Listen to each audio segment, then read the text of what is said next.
Catherine here. I'm back on the other computer. Um, I made these for a spiderweb quilt. Um, and I have been, as you can see, um, playing with all my silk ribbons. As you can see, I have made all the. Hello again, hey Ken. I'm so happy to see you. Welcome back, my friend. Um, this time I got a chat box, and these are simply made by all my silk ribbon leftovers and collection and wonderful happy mails and kind people that has saved little bits and pieces of silk ribbon. Um,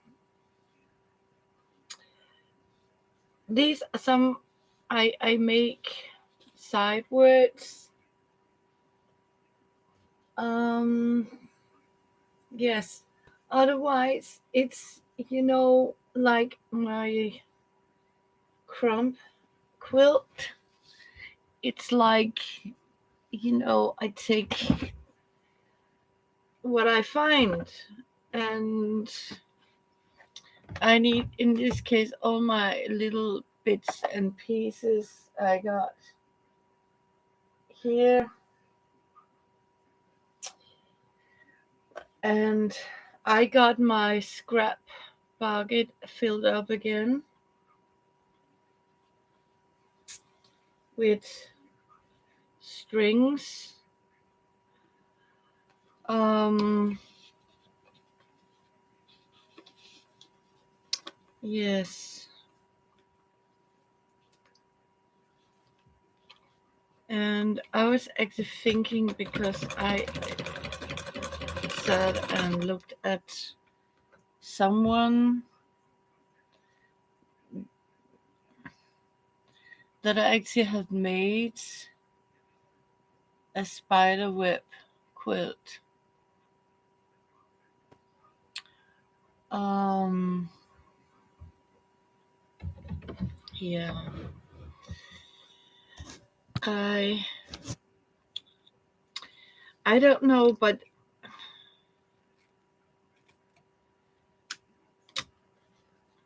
there is actually times where I sort of wonder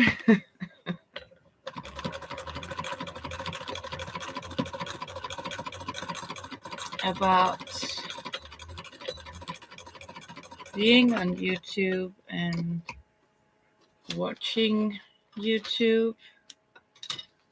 I'm so happy for all of you, my dear crafty friends out there, my faithful few of you.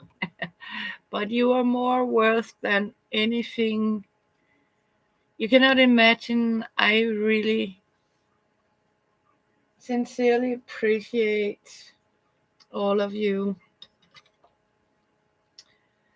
that comes to my channel and just for chat. And we did a lot of crafting in the old days, and I do hope that we can come back and I can show you new ways and what I do as craft, because I do a lot of things old school.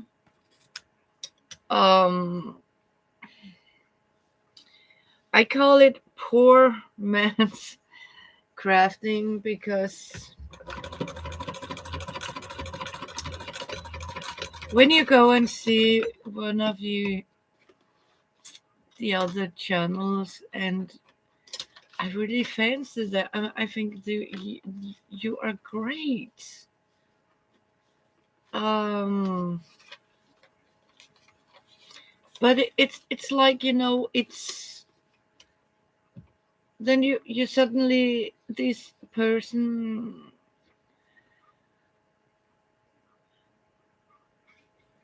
Oh, thank you. I bless you. And you know what, Kristen? I really appreciate you telling about diamond painting and other wonderful crafts that I haven't tried yet, and I would so much love to try out. Um, you really have, and oh, thank you, bless you. But it's sometimes when you turn on something and you hear these people, um it's like it's so important to have a certain brand and model of sewing machine. And it seems a lot of times where I see these, I don't want to say everybody is like that, but most of the quilting channels, I'm afraid so. Um, Everything is, for most of these channel that started up small and was, we helped them come forward. Um, they are turned posh, as I call it, and I think it can be very dangerous to become too posh. Also because you know what, we are in times now where there are fewer and fewer money amount people. There's a lot out there that lose income and need to survive on little or next to nothing. And sometimes quilting or sewing are maybe the only thing.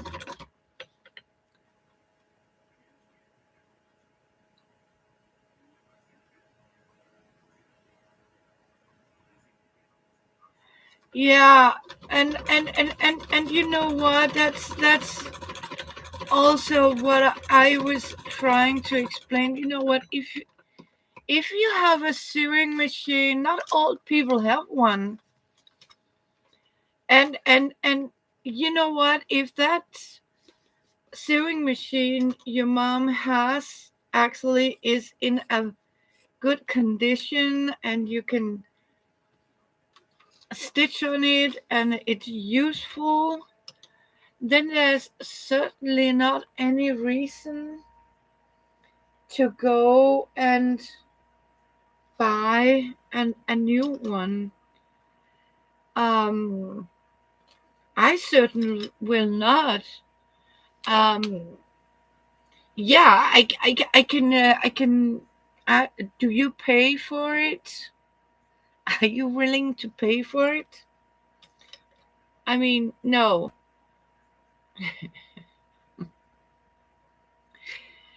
No, they don't want to pay for it, right? And that make me a little angry when then there's a person that start to criticize you because of all that old stuff. I mean, it's not modern. Come on. I forgot something. We have to start telling. Look, I'm sitting here with my machine, right? They all begin, and my machine is a Benina whatever. But if you know what, I'll start to introduce myself. Hey, I'm Catherine, and I am a cheap chick. Use what you have. I have a landfill of you name it, I got it. And you know what? That had actually saved my butt for the last 2 years under all that COVID lockdown, because that means I still was able to do my crafting. I could make curtain for my son. I could, I can cook good food. But yeah, and I like challenge myself. I was into it, always had to. When I see something, I was, you know what, I can make that. I can do that. And I want to say 75% of the times yeah, I did make that. And sometimes it's maybe not what I expected, but what I did was functional. So let me start today. I am, as you saw in the first video, I finished my crazy quilt, and right now it's on my bed, as you can see. And right now there is a 15-year-old Fiona, my hot baby, is sleeping very well on it. And then I sort of, you know what, I went to see another channel, and I saw he was making a spiderweb quilt. And oh, my grandma, I've remembered my grandmother hand stitched these, a spiderweb quilt of all my old clothes. Um, that's how you did it. I mean, we were frugal. Um, we didn't have the money to go and buy all crafts and things like you can do today. And I heard a lady, but you cannot make a spider web quilt without, you know, you have to buy a certain box with a kite, plastic tin plates, and triangle paper. Very important. And it costs a little fortune, because that you need to stitch it um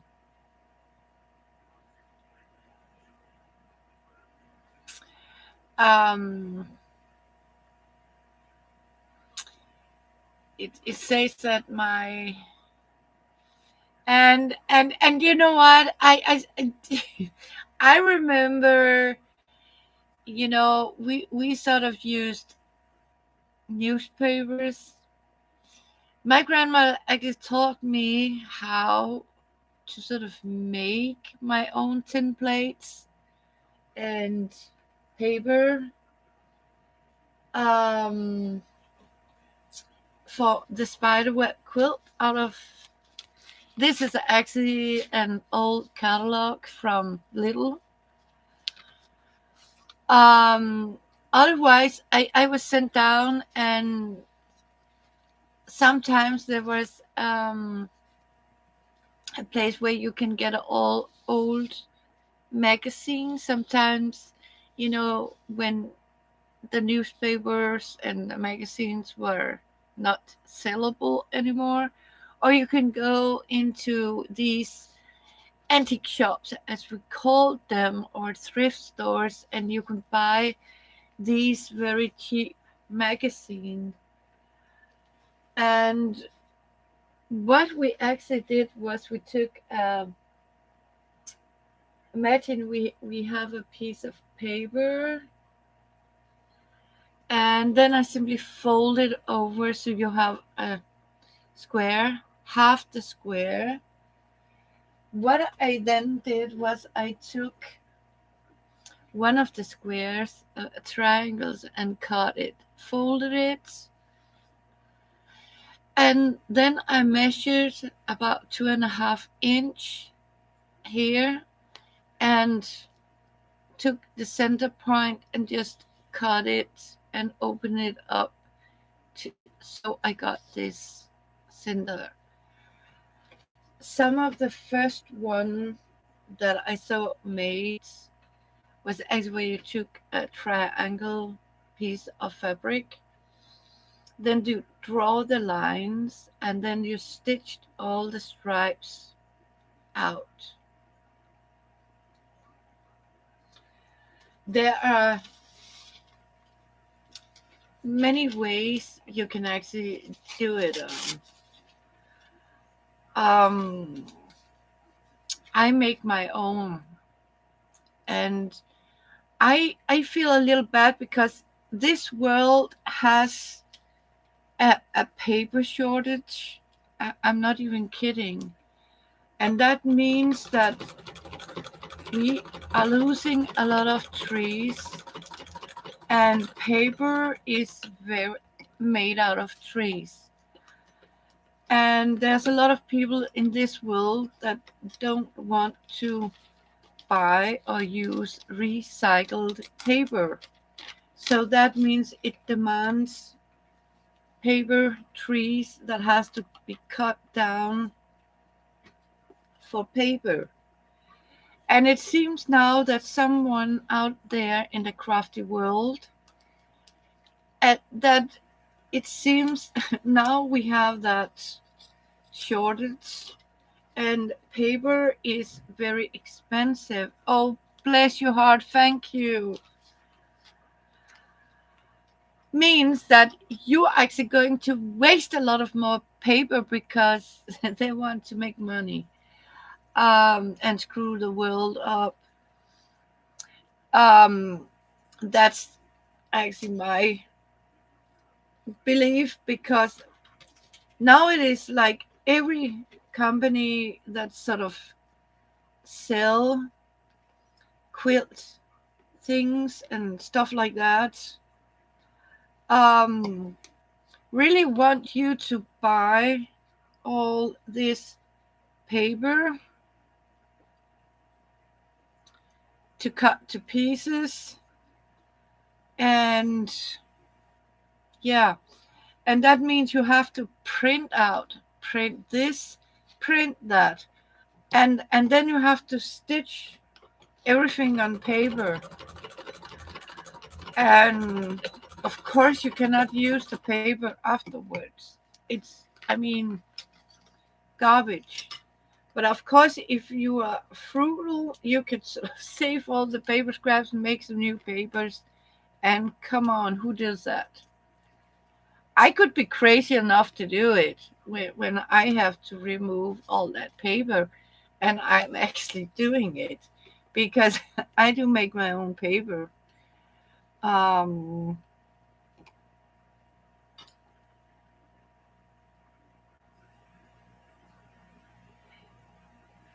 yeah. Um,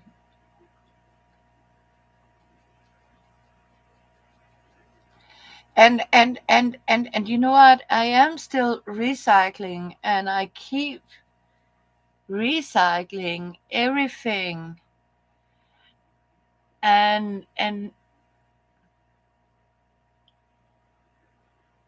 yeah, and it it it's so true, Kristen. Yeah, I mean, don't throw anything away.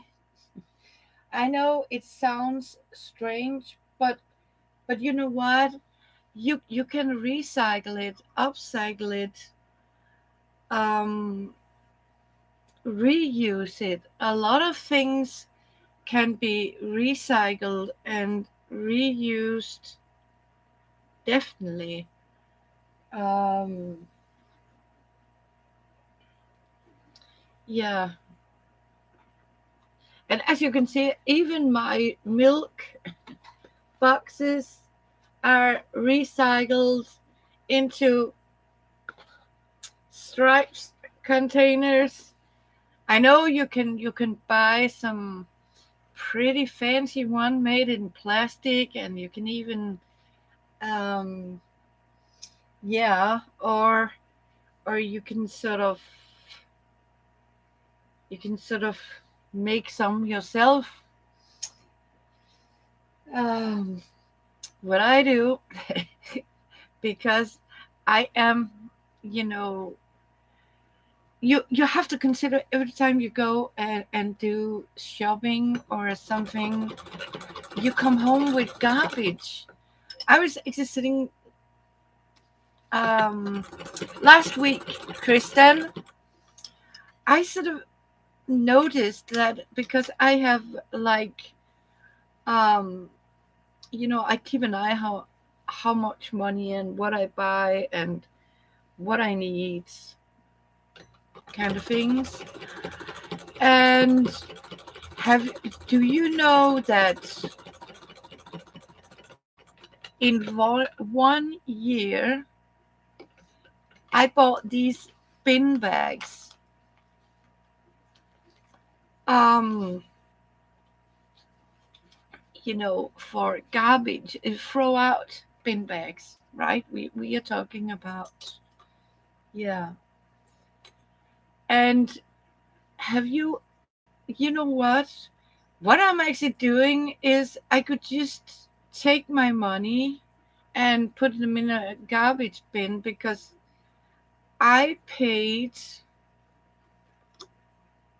about, I throw out five $1. I'm not kidding. $1 a day in plastic bags, because that's garbage. And sometimes you have to consider and think about, you go and you buy single use paper plates. Have you any idea how bad it is for the landfills and how much it costs you? Instead, I mean, because I am too lazy to clean up my plate after me, I need to have people to cut down a lot more trees, and I sort of pay a lot of money and throw my money out, because that's exactly what you are doing. And then they want to sort of, you can't see what I'm doing. I just want to tell you I'm sewing on a Singer sewing machine from my grandma, 1954. That's my handcraft, non-electric. Now I have promoted my sewing machine. That I forgot in the beginning, because that's what most of the quilters start to say, that you have to start by explaining this, how my Yuki, and I have a Singer, beautiful lady from 1954, and she's still going strong, and I love her very much. And she doesn't require electricity. I'll put you down so you can actually see what I'm doing here. That was the intention. But what you actually is doing is throwing a lot of, um, yeah. You just put your money in the garbage bag. And people are, oh, we need to find out how to make, oh, we need single use this. And I say, why are you wasting energy to produce litter? Because that is actually what you are doing. You produce litter. That means it's going to end up in a landfill somewhere and cost a lot of trees, plastic, and all because out there you are too lazy that buy these things are too lazy to clean up your plate. If you have a large family, so did I. I grow up in a large family. You can say that somehow, and we were five. My grandmother took care of five children, and you know what? When we have eaten our dinner, it was our job. Each of us had our own plate. I had a plate with the Sandman, and I got a fork and a spoon and a knife. I got a deep. I got a set of a plate, bowl, and a cup, and a set of cutlery. That was mine. Whenever grandma, now you can set the table. And then we went and took our plates, what we needed, put it on the table. We got our food and we went to the kitchen and we sort of cleaned our own plates. And that's how we did it. I mean, we did not buy single use this, single use that, because single use were simply too expensive. But today, and you know, the most horrifying is that people do it because, I don't know, is it because they're lazy? I don't know. Otherwise, it's because they have too much money, but they don't. And they complain about how poor they are, how expensive everything is. And I'm like, yeah, have you tried to sort of um, look in the back mirror and see how much litter you produce? And what are your money actually going to? And that's what I did long time ago. And you know what? That has helped me through sickness.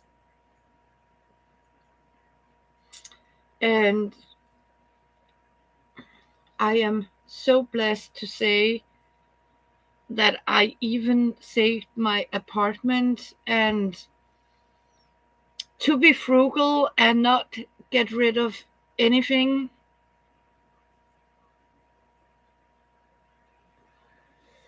And I love making quilts, and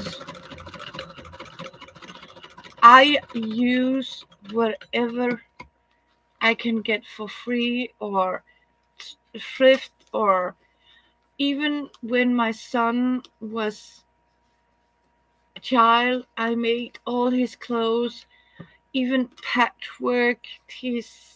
I did that. Um, yeah,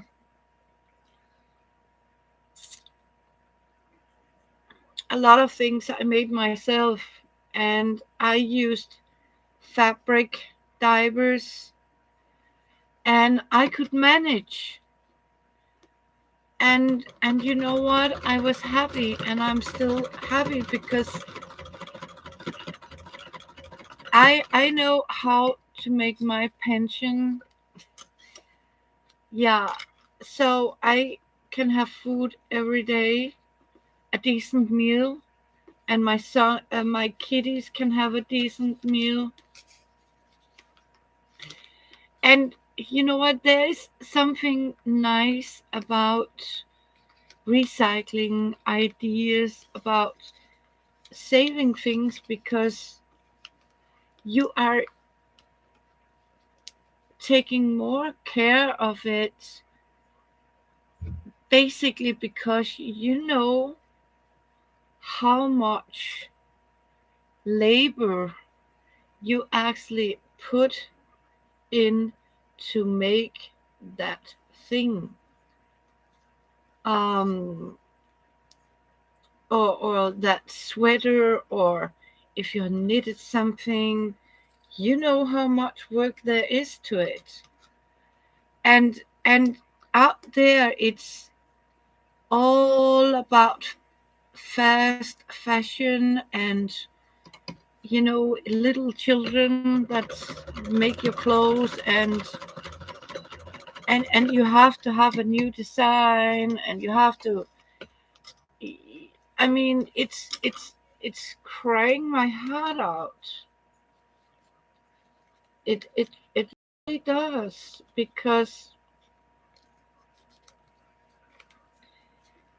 it's expensive, and the problem is a lot of young people are told you are nothing if you don't wear a certain brand of clothes, or a certain brand of a school bag, or haircut, hair color, and eyebrows. You have to buy this and that.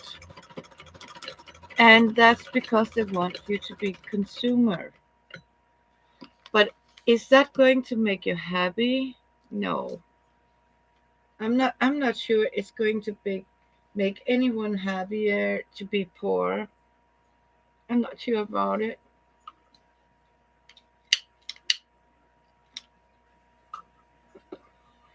And I don't know. I was sitting and watching some people when they're quilting. It's like so much waste now. It has to go fast, and we have to just and buy a lot of fabric, stitch and cut it up, and now everything is about crumbles and scraps and stuff like that. But if you consider, America was very famous about their hand stitched scrap quilts, and by God, there's a lot of beautiful quilts made out there. As I talked about with Lizzie Brower, that people, the only thing they had was a dull scissors, a pair of scissors. Otherwise, there was actually that a lot of families that don't own a pair of scissors, because it was simply too expensive. So what they actually did was they cut the fabric with a sharp knife. They didn't have all these roller cutters, and everything was cut out and pieced together, hand quilted, and it was a labor of love. My quilt is a labor of love, because I know I have these was leftovers from something useful, and this old magazine or weekly junk mail, it's actually a junk mail, because it comes every week. I get 7 of these from different supermarkets, and that's a lot of trees, and that's a lot of paper that normally would end up in garbage or hopefully recycle it. But I don't know if it's they talk about there are so too much paper to be recycled that a lot of it is just being burned because it costs too much money to make it into new paper because people don't want to buy recycled paper, sadly. And I want to say thank you for double likes. Thank you so much. Um, so, and sometimes when you sit and you look at all the fabric we have today, you consider that a lot of people, uh, especially during the depression and can't afford to go and buy all that. And what I liked in the beginning with all the quilters and channels, I sort of really enjoyed looking at. I feel so extremely sad now because they have turned themselves into by Mathilde. Now it is all about fancy fabric, fancy this, and sewing machines. Um, you have to have special this, and you know what? My heart is crying a little bit about it. It really does. Um,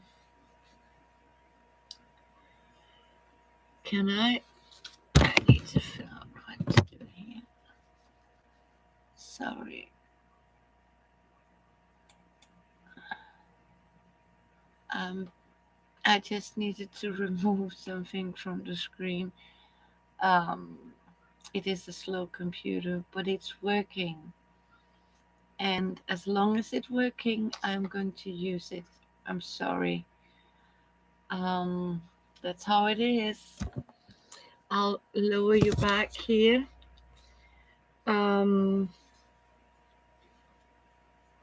and that means these channels have sadly broken my heart because they started out telling and pretty good, and we are quitting on a budget. We are getting our fabric from thrift stores, and I like the way he used untraditional materials for his quilt. And sadly now most of these channels, what are you using? They have fancy sewing machines. They are equipped with the last new video, film, and yeah, and now I mean, and rulers and plastic this and plastic that, and of course, if they're sponsored, I can understand it, but you know what? There's a lot of us out here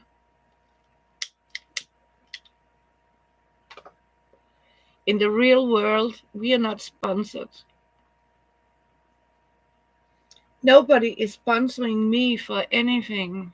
Um,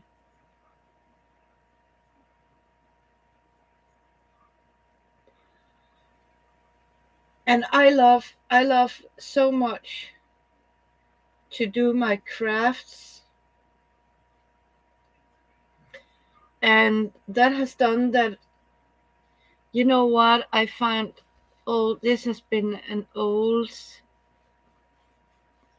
um I think it has been one of these African, or I think it's like batik or something. It was from a thrift store. I found this kafkan or something. It was like a big, big tent. Um, I loved the fabric, and you know what? The best part was it actually, and it's cotton, and it was in a box outside saying free of charge. And I say, what a lot of lovely fabric, free of charge. And I have made a lot of beautiful things with it, and I'm still doing. Because another thing I also like is, you know, I don't want a lot of things. That also does that I can have more colors and different scraps, and yeah, in my quilts and purses and what I'm making. Um, and I can afford it. And sometimes when I go down with a room where we put all our, we have this, um, what do you call it? We put things down. You can take what you want and leave something. There's a sometimes, or when I go to the big garbage, we have a lot of things, and sometimes, people have just thrown out a big bag of clothes, children's clothes, and a lot of these clothes has magnificent fabric. I mean, it's so beautiful. And even if it's torn out, I just pick what I can get of beautiful colors, or sweaters, shirts, little dresses. And I even found one of these little Hello Kitties that are print. And I am going to make, I did make a beautiful bag, quilted bag with these little Hello Kitty things. And you can do that. I make my blocks, and I like to keep my friends and my family warm in winter, so I like to make quilts and give them away.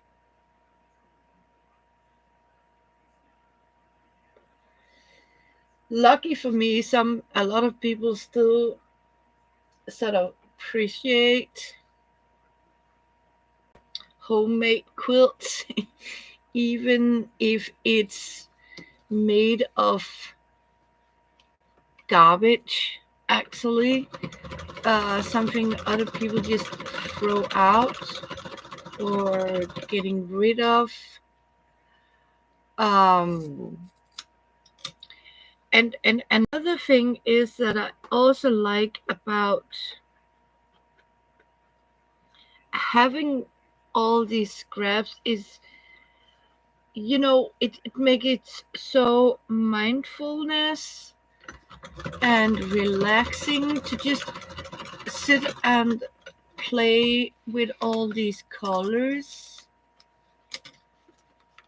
Um, and afterwards, you have made this magnificent, useful item. Um, and I think that's important in this world, that it is something that I sort of created. See, this was actually a piece of a hem that I cut off. No, it was a belt, like a fabric belt or something, that I cut up and it's suitable. I use the seam allowance. This fold is my seam allowance, I think you call it a quarter. That's also one of the things I was sitting, and this lady was explaining how important it actually was to have a quarter of an inch seam allowance. And then suddenly she said, that's why you cannot do a quilt, and you have to make sure you have the right,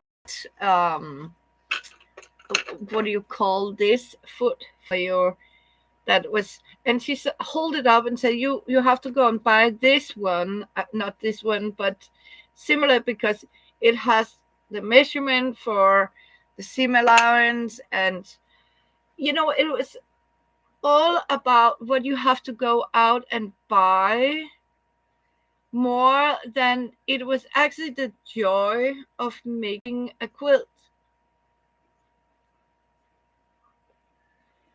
And I think that's really a shame. Really. I mean, because a lot of things are sort of lost in translation, I think, if you can say it on that way, because um no, this is not what quilting and this is about. This is about using up a lot of scraps, bits and pieces. As you can see, I go in my little scrap pile here. um I have saved triangles and stuff like that, because I knew I was going to make this quilt, and that means I knew there was small points of this.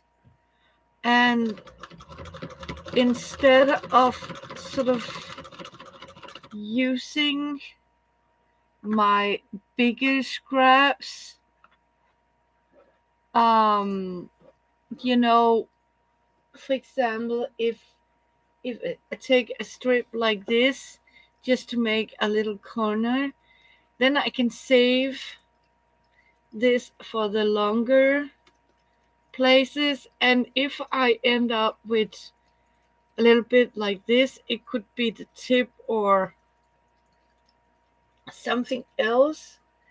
um yeah, instead of sort of shorten up what actually could be useful in another quilt. um and that means in this way, I, as you can see now, I just need a little bit of piece, and that it will be so stupid to take a long functional piece. So what I actually did, oh my goodness, I have a pair of feet. I think I can get them over there or put it aside. I need a little bitty one. See, I got a tiny piece here, and you know what? It fits. And this is all about being frugal and creative, and use your brain, as I keep saying. And voila, we have covered it up here. That means I have now made one side. As you can see, that I save all the shorter ones and go out instead of using up only long strips. Um, what I also have been doing is I have actually made, as you can see, jelly rolls out of my Hello, Barbara. Good to see you. Um, yeah, I have been making jelly roll strips. Because I have been so fascinated by watching, and I have even tried to sort of see if I could buy. Are you kidding me? I can't afford it. I mean, 10 stripe, not, no, yeah, 40 stripes or something. It's $100. $100 for 20 stripes of fabric. And I was like, no, I can't afford it. I'm sorry. I'm sorry. So I sort of started out to look at my fabric. What can I cut up to jelly rolls? And I found a lot of it. So I have even some of my bed sheets and stuff like that. I have sort of cut out to jelly rolls. I have some. This is actually some curtain fabric examples. These little books. Um, yeah.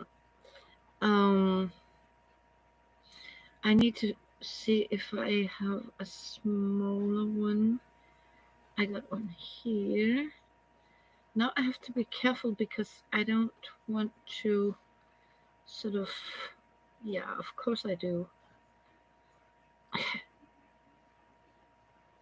Yeah, I just made a mess in my box. I don't like that. No, never mind. Because what I'm actually doing.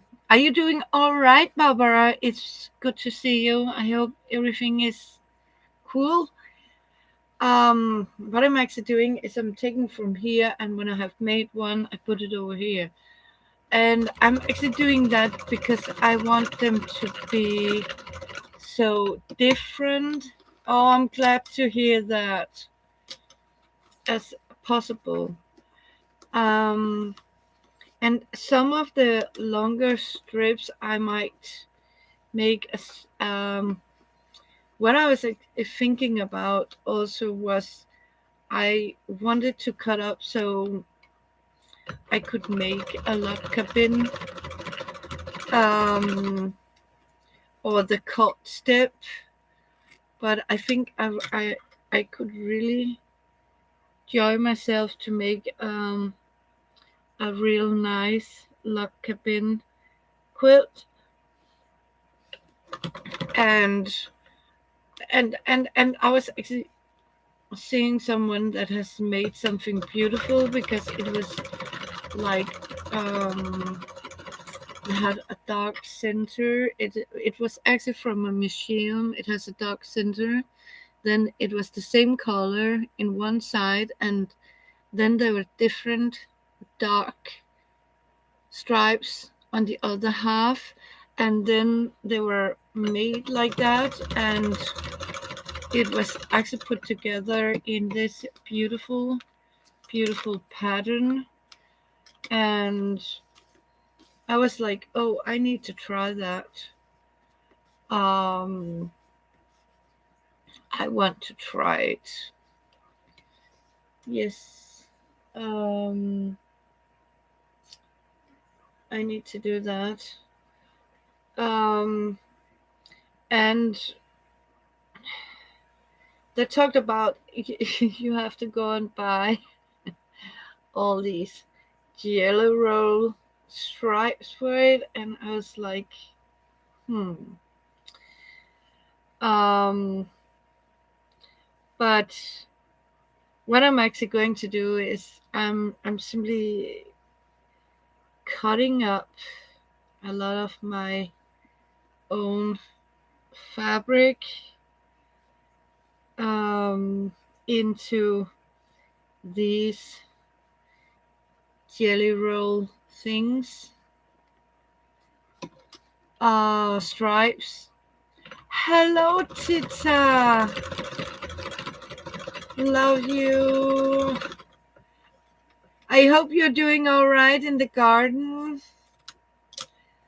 So, yeah. Um, and I actually cut out a lot of shirts, skirts, and whatever I could sort of find.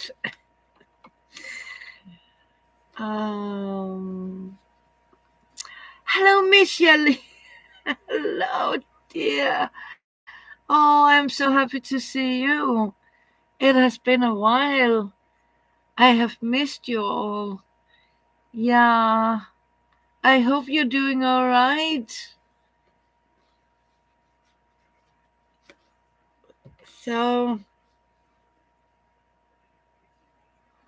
so what I'm actually trying to explain is that you know what you can easily make your own jelly rolls. Um, I hope so. You can do that. I mean, nobody says you have to go and buy fabric for thousands of dollars. I am doing better and I, yeah, so I'm doing okay. I have, what do you call it? I have a good day today. I mean, body wise, and that is also one of the things that wanted to make me come online today. What is a jelly roll that isn't baked? Oh yes, but in quilt society, Tita, a jelly roll is actually. I want to show. See, I cut a jelly strip. This is a jelly strip, and it's a string of fabric, and 20 you order this as a quilt.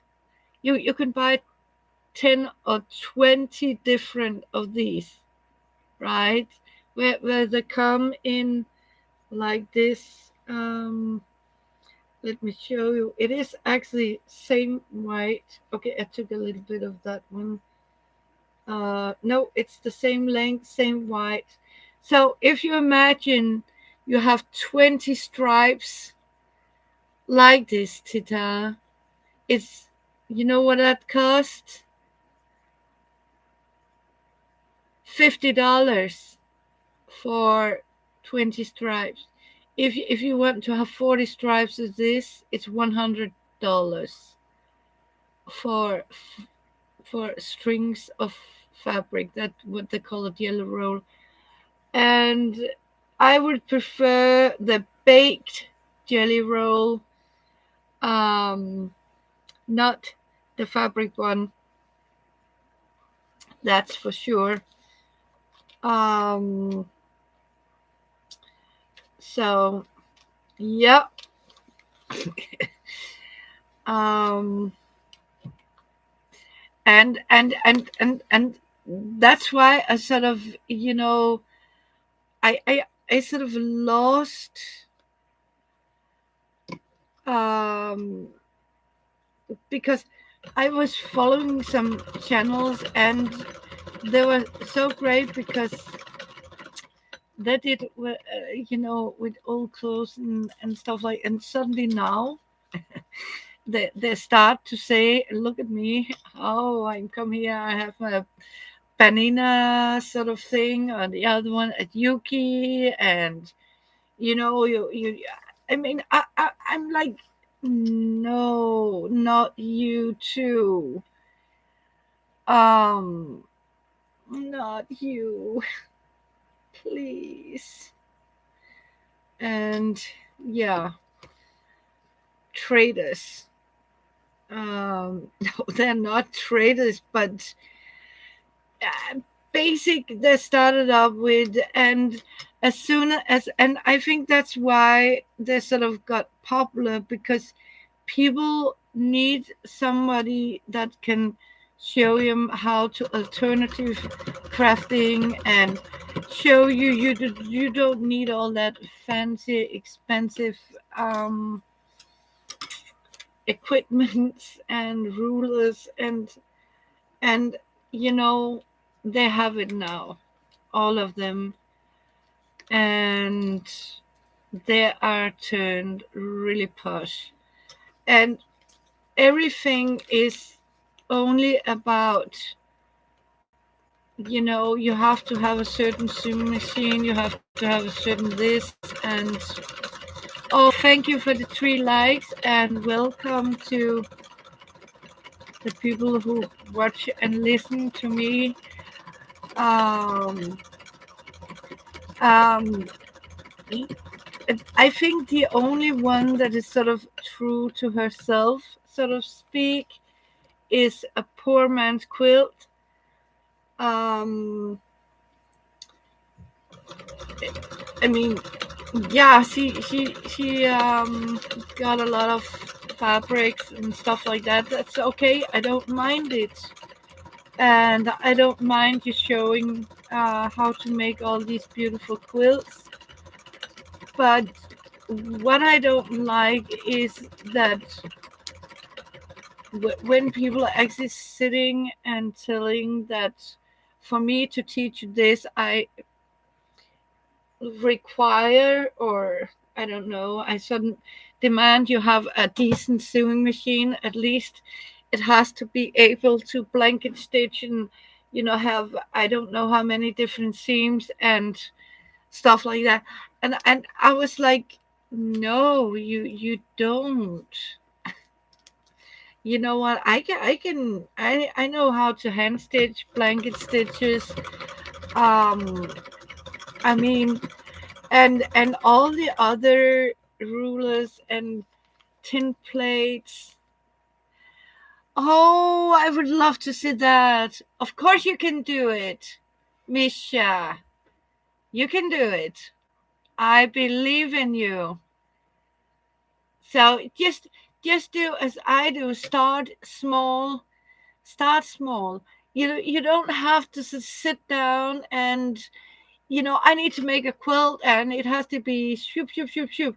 No, I start off with, did Misha, did you see my quilt? My quilt is actually done.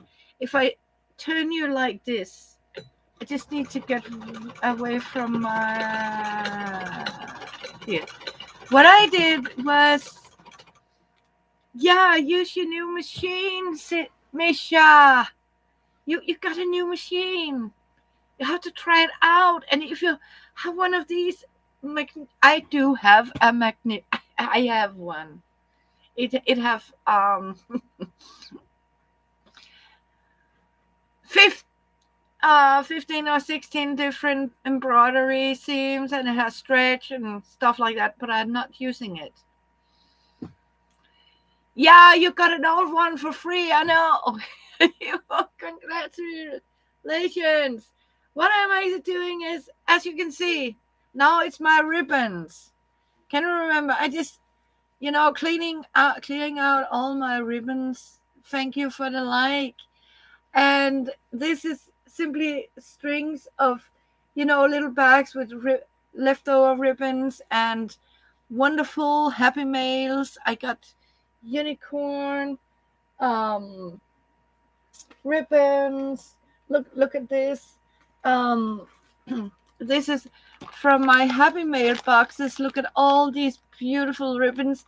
And I was like, you know what, I want to make a beautiful, you know tribute. I even put a note who I got these ribbons from. And when I have made them into and all this beautiful lace, I am simply going to write it on the back.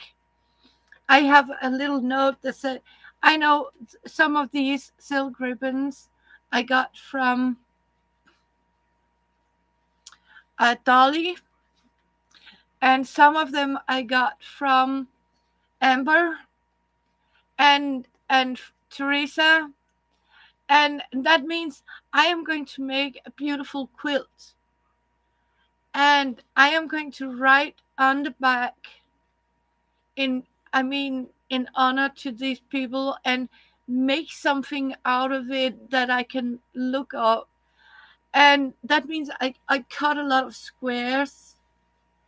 I use chamois cloth or felt, um, non-woven, but you can use muslin, or if you have some old curtains that are not good anymore, use them up as backing, to stitch it up, hide it behind, and that's how I started up. And this is what I'm going to make, and very little, one block at the time. And same about my crumb quilt, or my, some people might call it a quasi quilt. I can't show you because my cat is on the quilt. Må mor låne quilten, skat? Må mor låne den? Hvis mor... I need to... just a moment. I need to convince Fiona to lend me the quilt. I just need to do that. I need her to... Mommy need a quilt. Yeah, so I'll show you.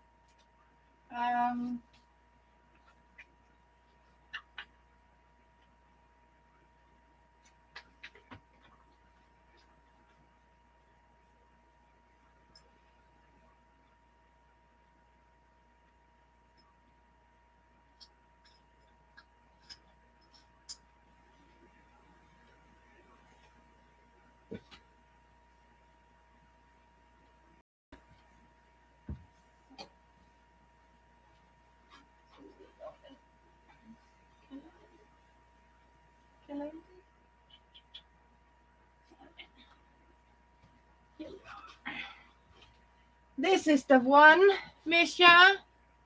Oh,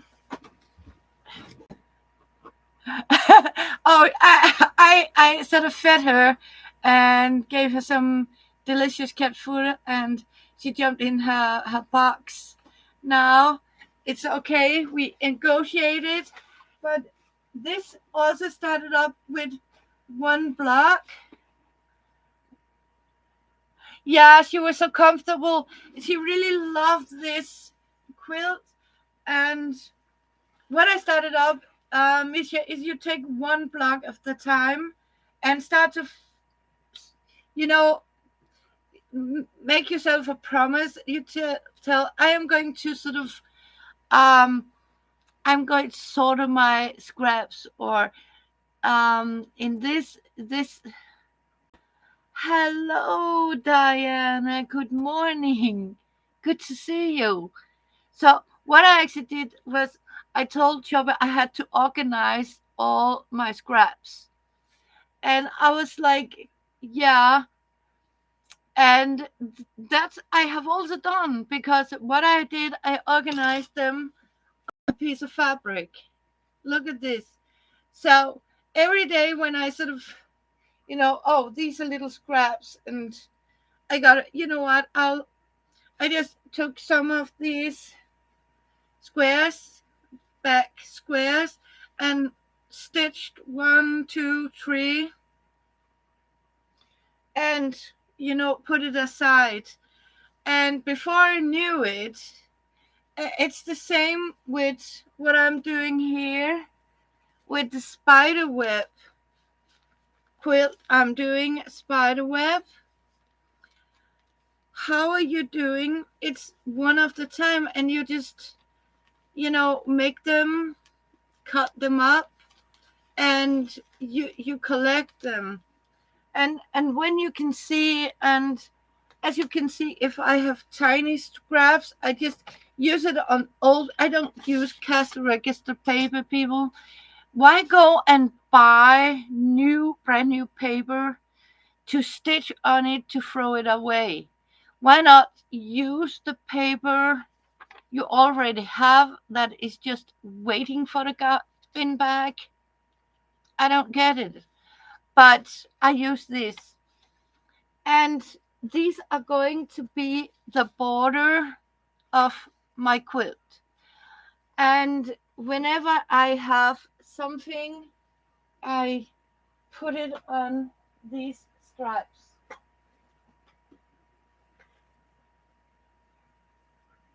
Yeah. And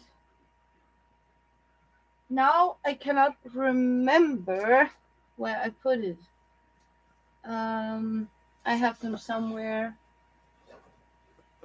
I got them somewhere. Never mind, I'll find them. But here it is, in its all its glory.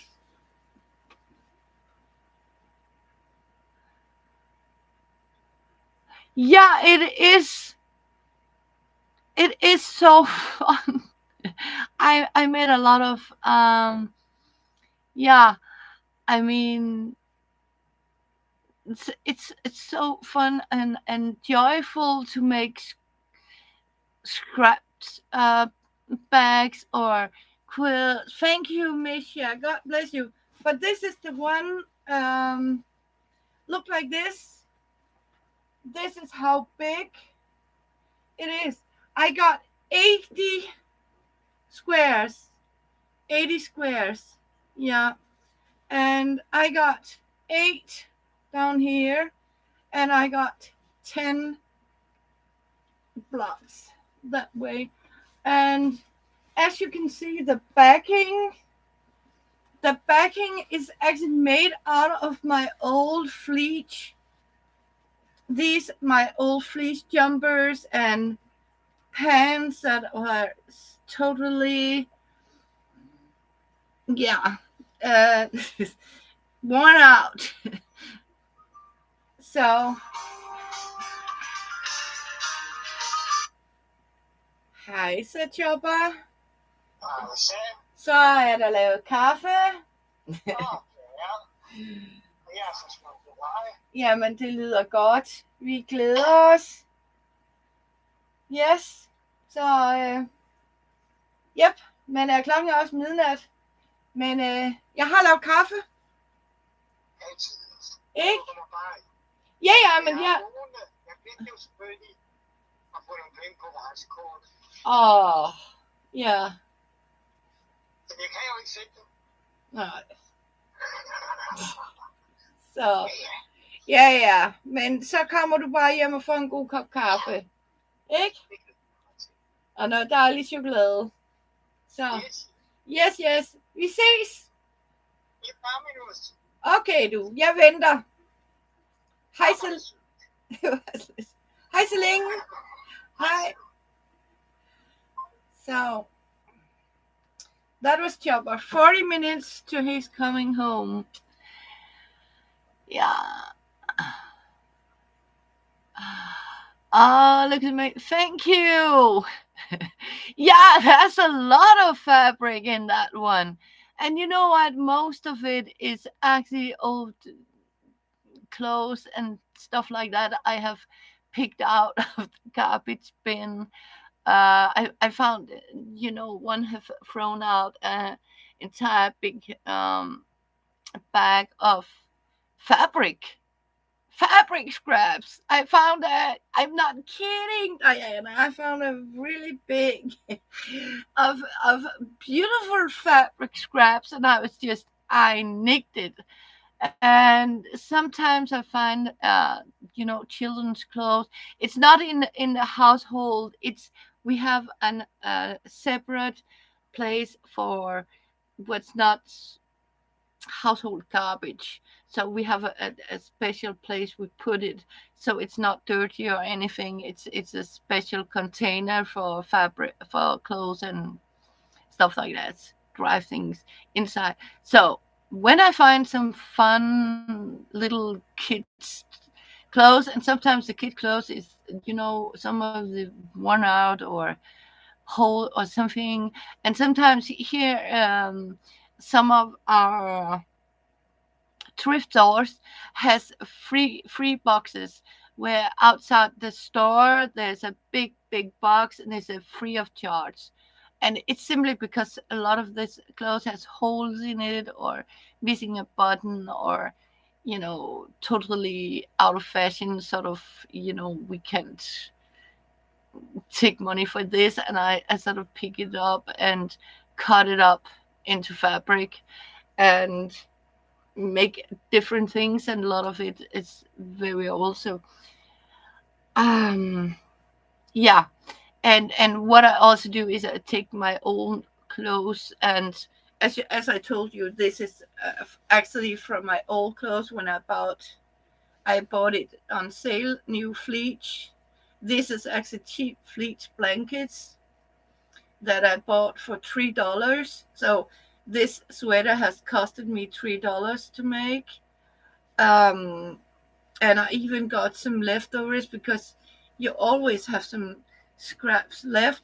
And what I did was I sort of quilted it as I went, and I just took a bed sheet I found free of charge, and I simply ripped it into stripes, you know, um, 2-inch stripes, um, and used them to connect. And this was a large roll of bias that I got, also free of charge. It was in one of these free of charge bags. Yeah. So, and yeah, and even as you can see, I even got it from pair of socks. I got it. I have socks. I have not underwear, but I have, you know, you name it, I got it.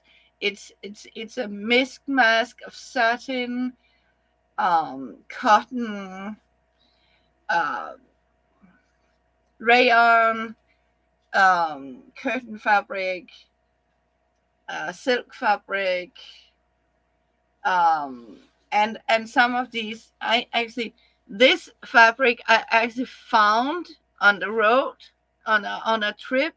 It was like this wide and 3 meters long. It was just one long small strip of this fabric here with scuba divers, and I was like, yeah, I can get scuba divers onto it. So, and as you can see, I even have a Bambi. It's from a fabric diver, actually. Um, yeah, and I even got, where did I put it? Some of my, yeah, I got one here. Where did I put the other one? See, look at this. I even got some of my embroidery, like this. It was a tryout, and I was like, okay, you know what? I put it in here, and yeah, I really sometimes get some nice finds, and I also sort of put some silk fabric, silk ribbon into it. Um, yeah, I even got see, it even have a note. It says a quilt here. It actually said a quilt here, and I have some little quotes on it. Um, yeah.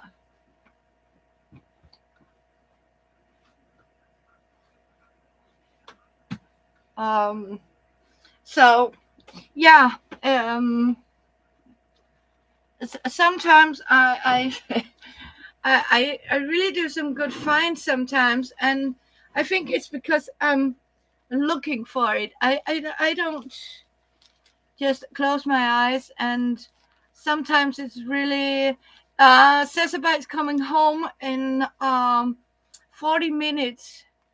He had to walk. He lost his bus card or something. Yeah, bus card we call it. Um,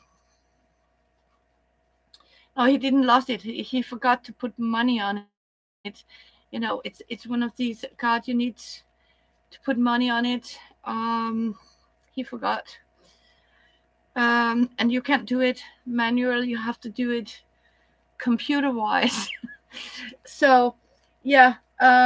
So he has to walk home. So I have coffee for him and stuff like that. And um somebody actually also look at this, all these I think somebody um yeah. You know what, yes it is. Look at all this. Actually, I didn't make it, but I found all this. I want to show you. See, all this. See, in a box full of um, some of them even see stitched. I think somebody has made a quilt or something and given up. Look at this. Um, I think I'm going to incorporate it in some of my quilts. It's not it's okay. It's definitely not perfect, but you know what? That's the charm about it. And you know what? I feel sorry that a person actually got rid of it, but I found it. Let's say I rescued a lot of fancy fabric. And yes, Diana, it is actually a crochet hook because I had a little tiny spike like this spike, or what do you call it? And I want to use this. I have a lot of these big spools, and the problem is, no matter what I did, it wouldn't stay still or dry. Like, okay, you know what? I simply just took, and I found out this crochet hook actually fit into that hole that the spike was. And then I took one of these from my old serger, has these on the back. This one has two to hold this. And then I simply, because the beneficial is that this hook go up and hold here like that. Oh, beautiful. Yeah. And you know what, that's what I mean, Misha. You just start small. I mean, it doesn't have to be um finished in 5 minutes, or you cut and sew and waste a lot of fabric. Don't do that. um so you are cutting the squares, right? You're not just making by 2 yards of fabric and stitch it together and cut it up in stripes and stitch it together and cut it up. I have to admit, I cut the squares out of scraps. I could not, that means I should take this and put it together and cut it up in crumb blocks. Are you kidding me?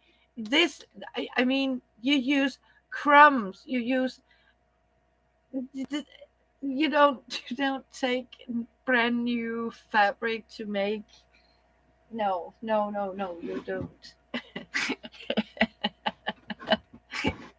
But of course, somebody does. Yeah. Mm.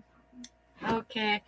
So I am going to lower, because you know what, that's one of the thing about me.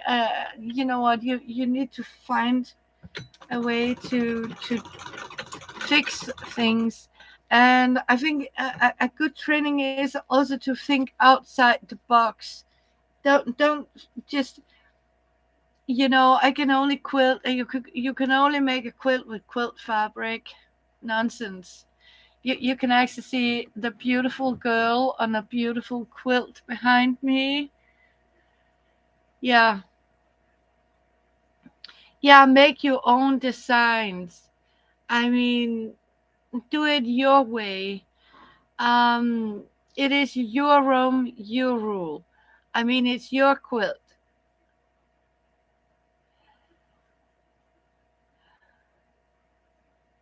Oh, you are sewing them to make a fab pottery.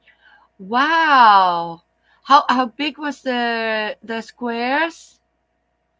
Was it 2 inches or? I cut mine. I make my own um snippet roll with 2 by 2 inch squares.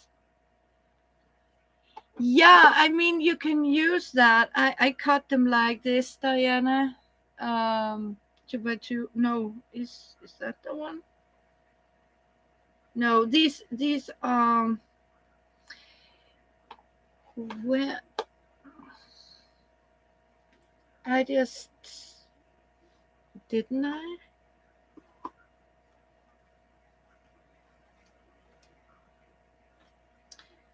Nope,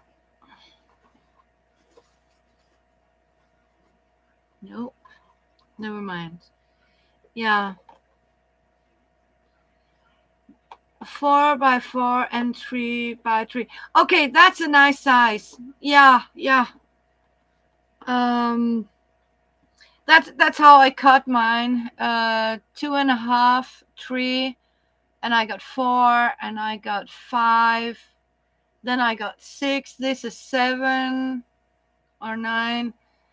So, I start with the bigger one and cut small one. Then I cut strips, and you know what? I also have old t-shirts in mine. That's how you do it. So cool, Misha.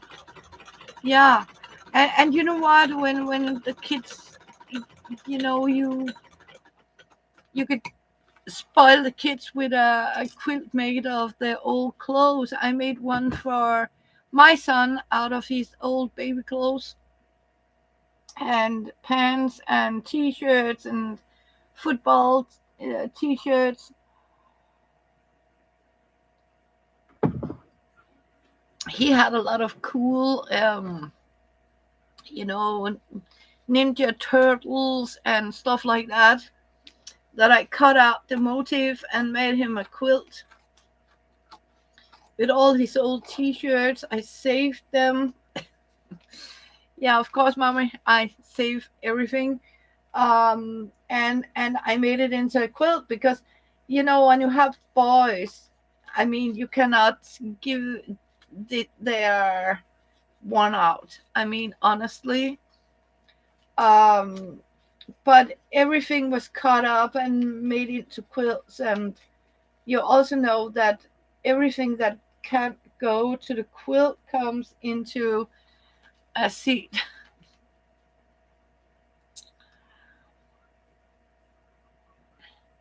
Yeah, I mean that's also what I do. That's how I get my fabric. Um, I mean, and pre-cut my own jelly rolls or jelly stripes. Um, simply by, yeah, yeah, you keep saving. And we have one more here. Um, I am going to lower you. Well, I don't know if you know. I tried to sort of put this design up so you could see how it actually, I don't know, have you seen these? What I'm actually going to do is I'm going to stitch them like this into squares like this. So what I get is a little star in the center. So it's give a star pattern. And when you put the blocks together, this will actually make like a spider web in all the colors. Hello, Sherry, and welcome. Yeah, yeah, Misha, you can do that. Yeah, mix it with old bed sheets and stuff like that.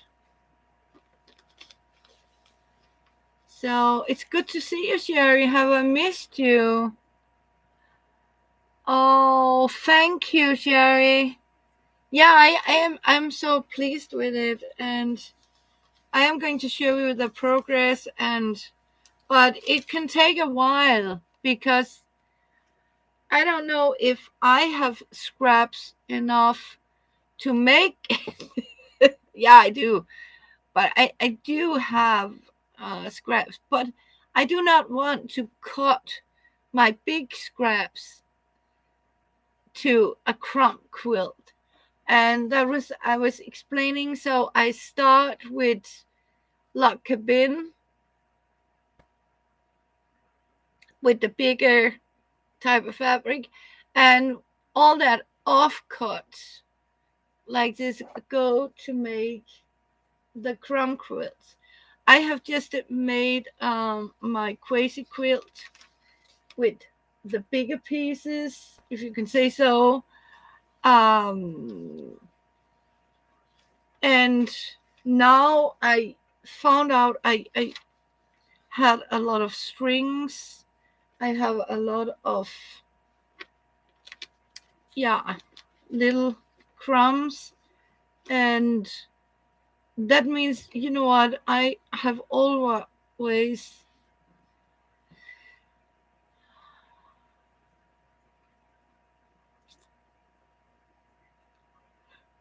yeah, $22 a meter. Yeah. You know what? I saw something that costed $50 meter, Diana. $50. I mean, are you kidding me? It's like wow.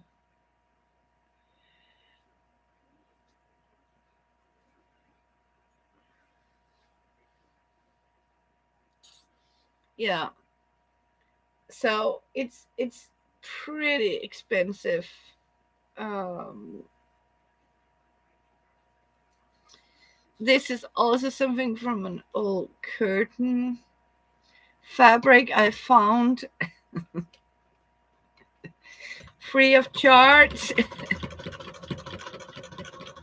Yeah.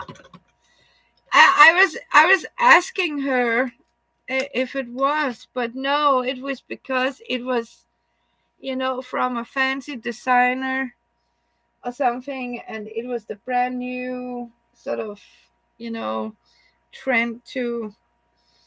I was like, oh,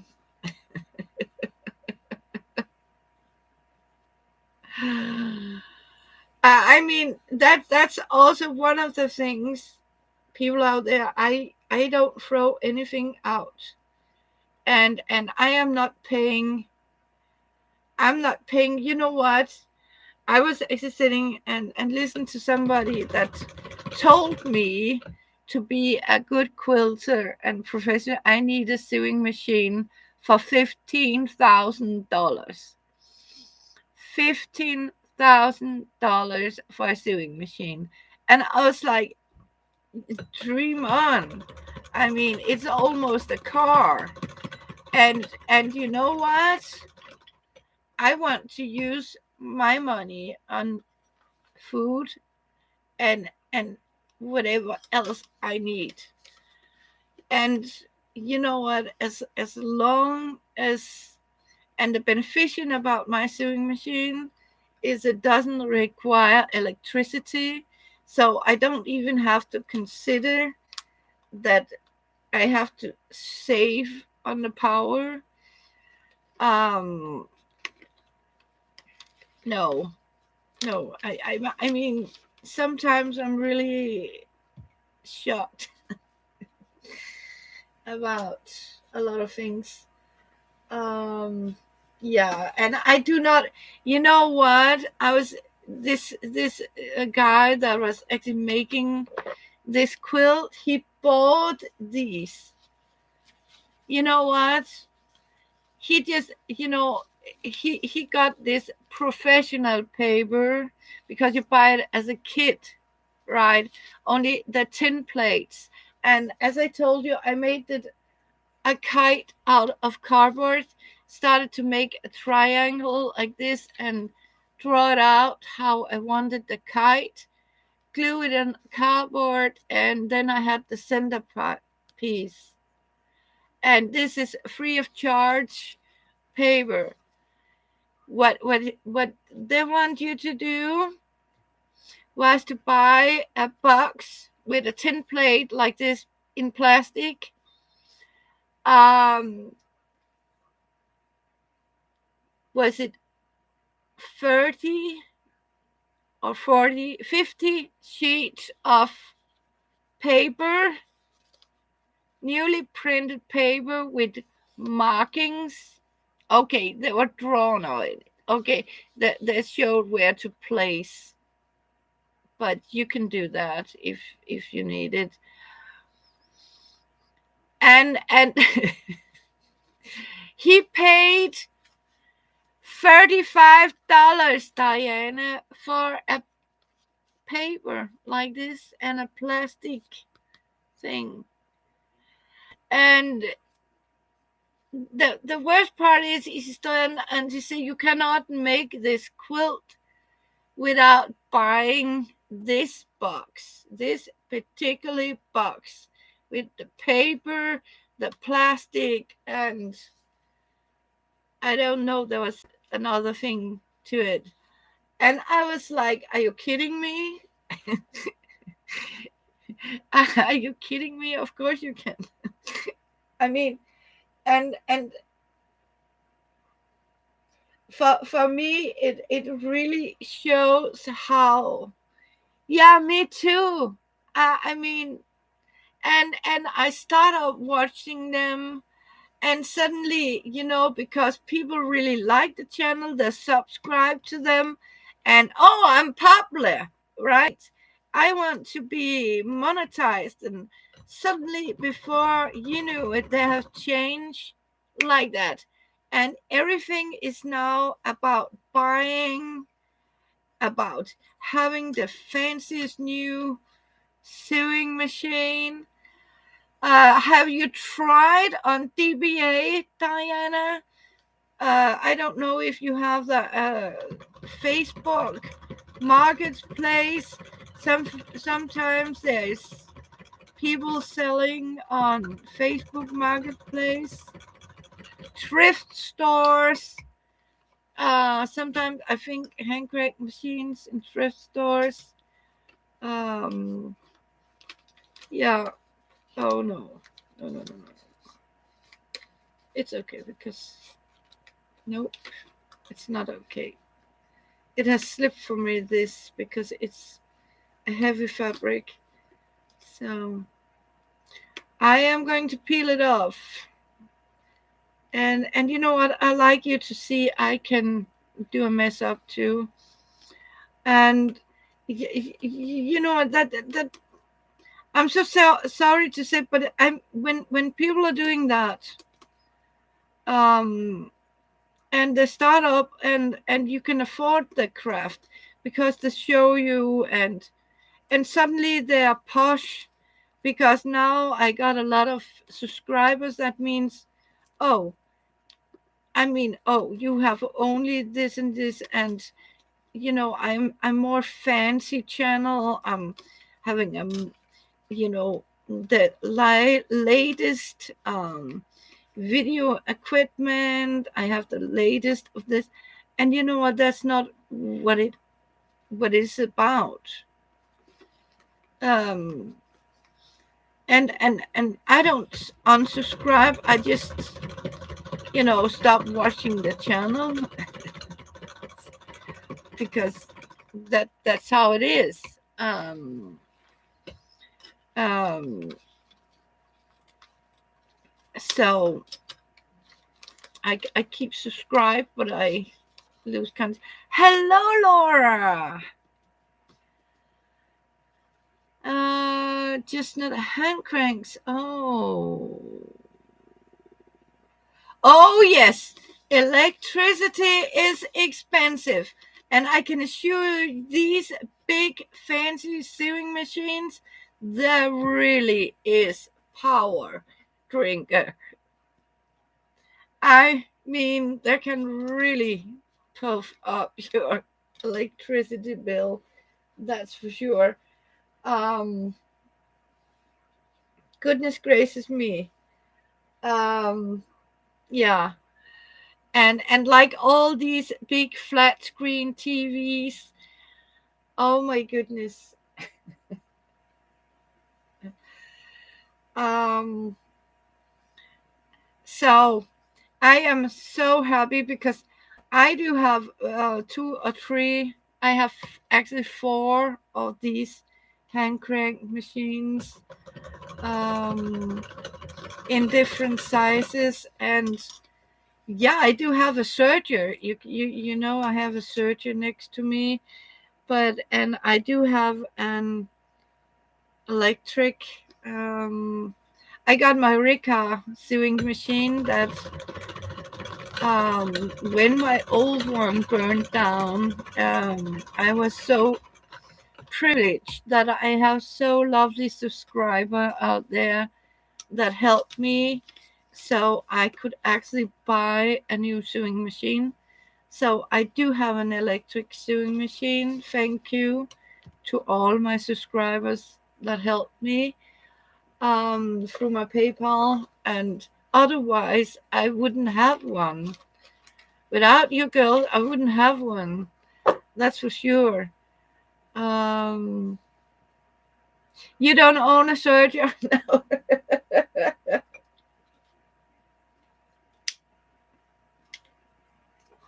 You know what? I saved for it. I spent 3.5 years saving up to buy this serger so I could make um, uh, clothes for my son when he started in school. That's how old it is. And it was because he needed some sport clothes, and this was sort of elastic, and I had only my old one. So I saved up, and I can remember I knitted socks and I sold them, and I can remember I started to sort of do skirts. I made children's clothes and I sold it, and I saved the money, and it was pretty expensive um, at that time. I think I gave about $800 for it. $800. Yeah, that's how expensive. It's a brother machine, and now my son actually is grown up. um I use it when I sort of need to make Chopper new. He like Chopper like to wear these turtleneck uh, um, t-shirts with a turtleneck on it, and they are sometimes not in fashion. And when a turtleneck is not in fashion, you cannot buy it.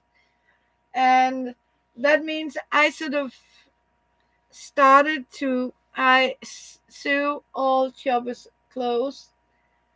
I do that.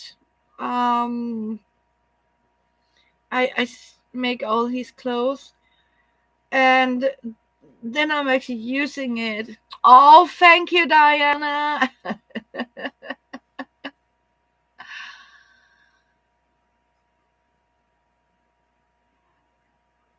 Yeah. Oh, Diana. Yeah. So,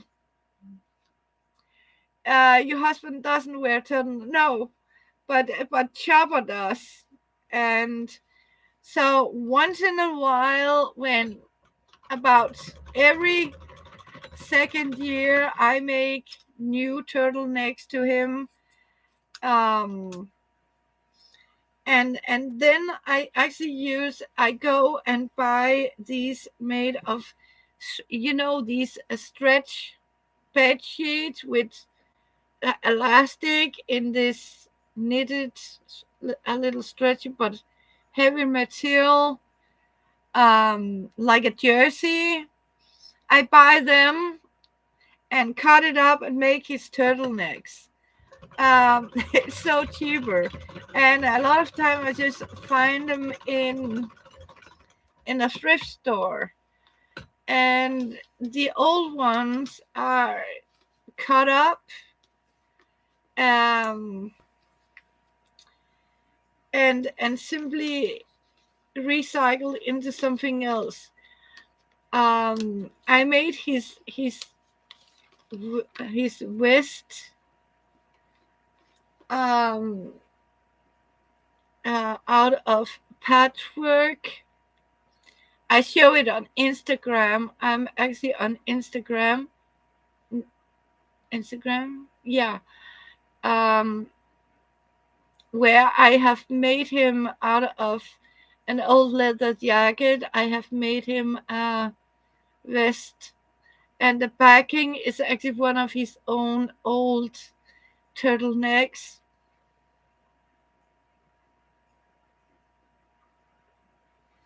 that I sort of cut up, and yeah. So, um, fabric is so expensive, and Diana, I can promise you, the first I mean, honestly, I look like a clown or something. Not a clown, but yeah, the tent for a clown. Um, yeah. Um, but I got better. But I'm grown up with a grandmother that we made everything. I mean, we did not and we do not throw anything out at all. Everything is upcycled, recycled, reused. That's for sure. Um, yeah. You know what? I think that one can cover that one. So that means one more crumple is organized. How many squares do you need to make for your quilt? For the big quilt, I used 80 squares, and what I actually did, um, but now I cannot remember where I put it. I actually found one. Oh, come on. I need to figure out where I put it. Yeah, I found it here. Yay! I got it! I got it! You know what I got, girls? I found one of these. See, it got inches on one side and it got metric on the other side, because sometimes you're asking me how big it is, and oh, I don't know. But now I can tell you my squares is exactly 7.5 inches. And I used 80. I have 8 that way.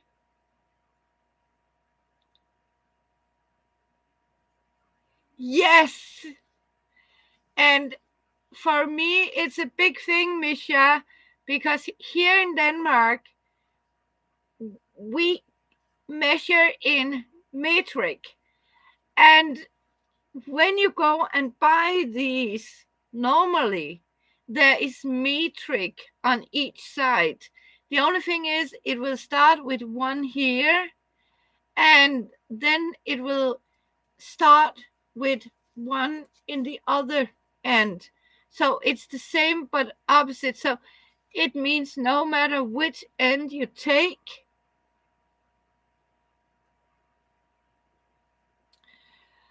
you have one. You start with one. Yeah. And that's why I was, I found it. I found one. Actually, I bought it when I saw it actually in a thrift store. Yes, I paid $1 for it. $1. Yes, and so I'm pretty happy, because that means I can easily tell how I needed 80 squares for that quilt. And that also means you have to consider I did not have any sew allowance, because what I actually did, when you quilt as you go, you put the squares together like this, so they follow each other when you put them together. I mean, I have shown that in one of the other videos, but I don't mind sort of show you again in another video. What happened to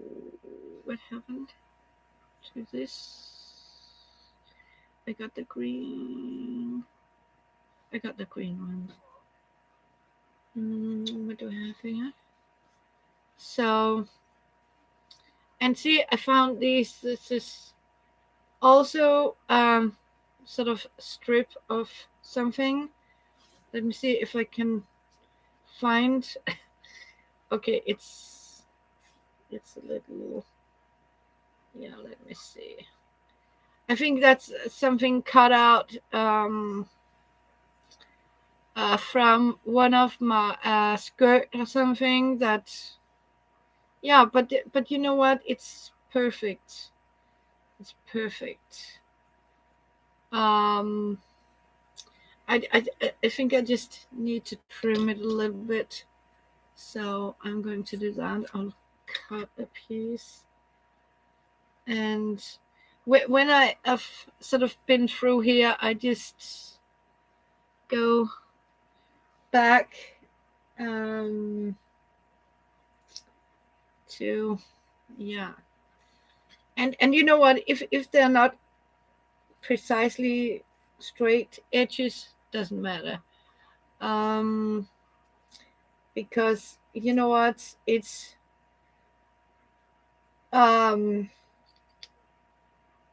my room, my rules. and there's no such things that what you cannot do in a quilt and what you cannot. It's your, I mean, you can use whatever you have and whatever. Oh, I went a little too far inside here. I did it too much. Um, it's slipped for me. Whatever you have, polyester, you name it, you got it, you use it. Use old thrifted clothes. Misha, I mean, did you get your No, I haven't got anything yet. It might take a while. I haven't even heard from the postal service, but I sincerely do hope so.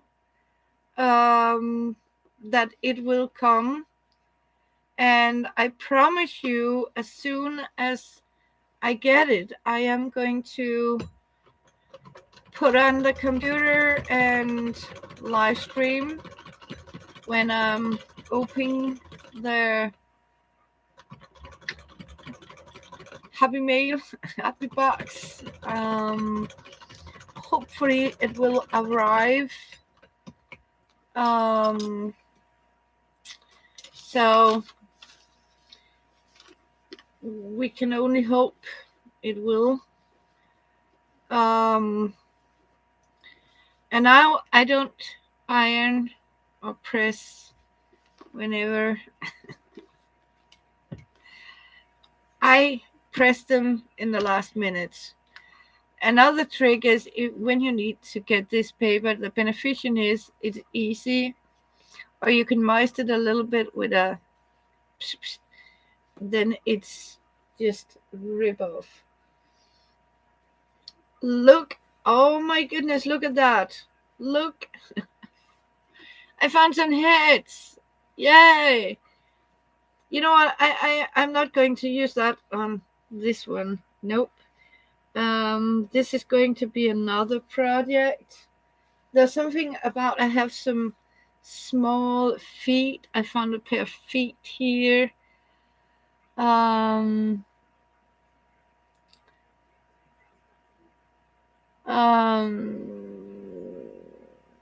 they won't do that. I hope not. They normally don't do that in customer. Hopefully not. I haven't heard about people getting their things stolen, but you never know. But that was very kind of you. You know what? I'm looking really forward to try to taste it. We can't buy it here.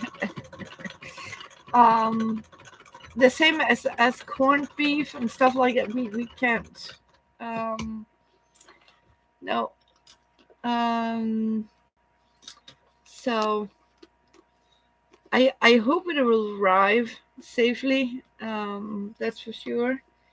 So I finger press it in the beginning, and then I leave the papers. Some people might remove, but I also stitch around. And the reason why I do that is because if there is some bias, it will not stretch when you remove the paper, when you have sort of made a stitch around here. And I found out from the last time I did make these before, another size. Actually, they were bigger. I have also made tiny ones like this, but they were hand sewn. I like to keep the paper and put it together. And when I have the top finished, I remove the paper, and I press it. Yeah.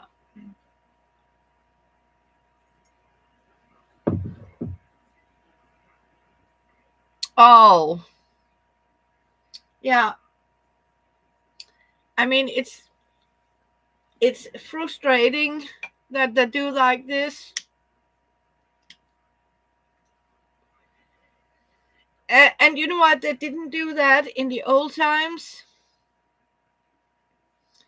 And I have also tried that something was missing,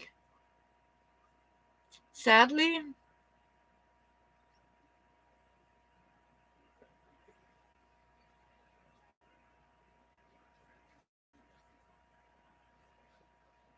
But not from our um, customer. They actually don't do that. Um, but what are you saying? You never say never. Be careful to say never. Um, yeah, idiot. See, now I just cut the same size almost. Okay, it was okay.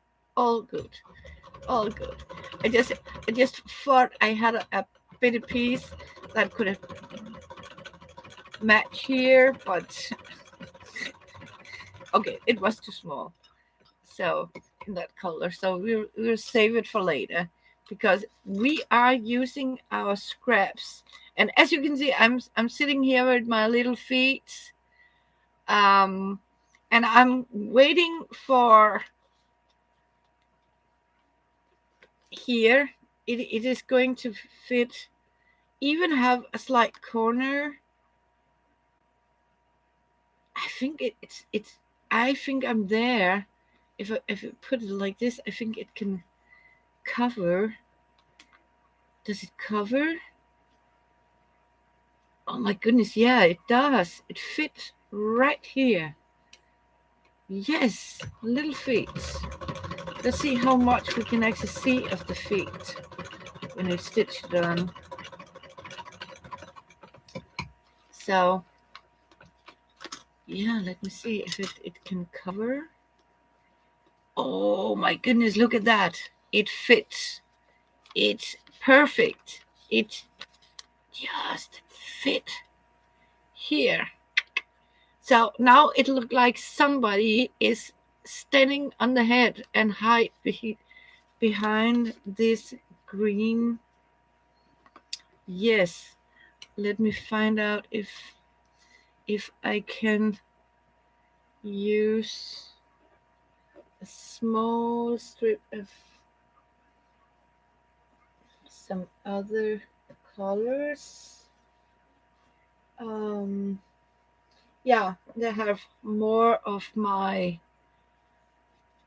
jelly roll stripes, as I call them, homemade out of fabric. Let's see if we have, I have some.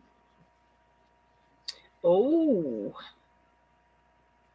oh, I got some flower stuff in this one.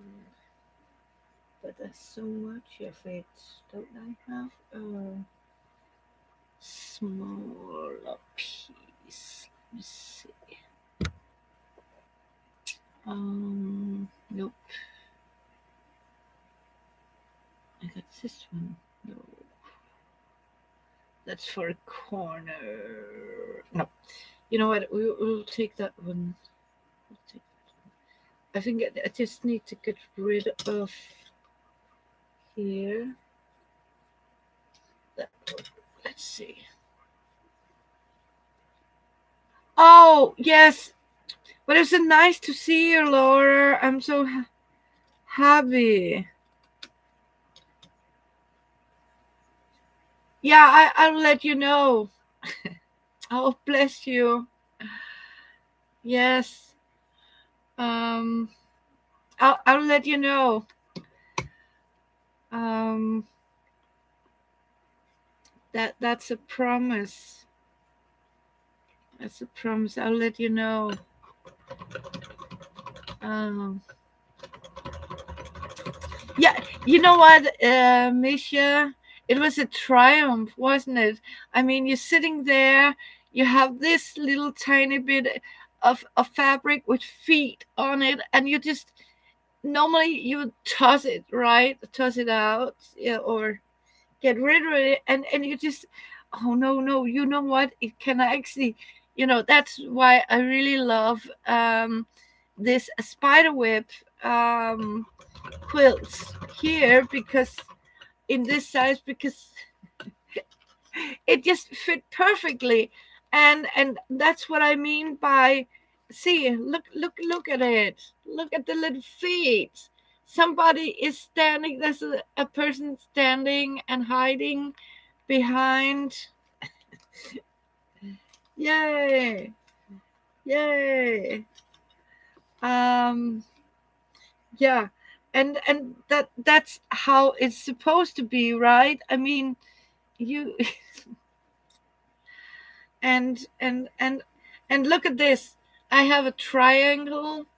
Normally it doesn't fit, but look at this. I just found out this will fit in the corner. So that means another scrap is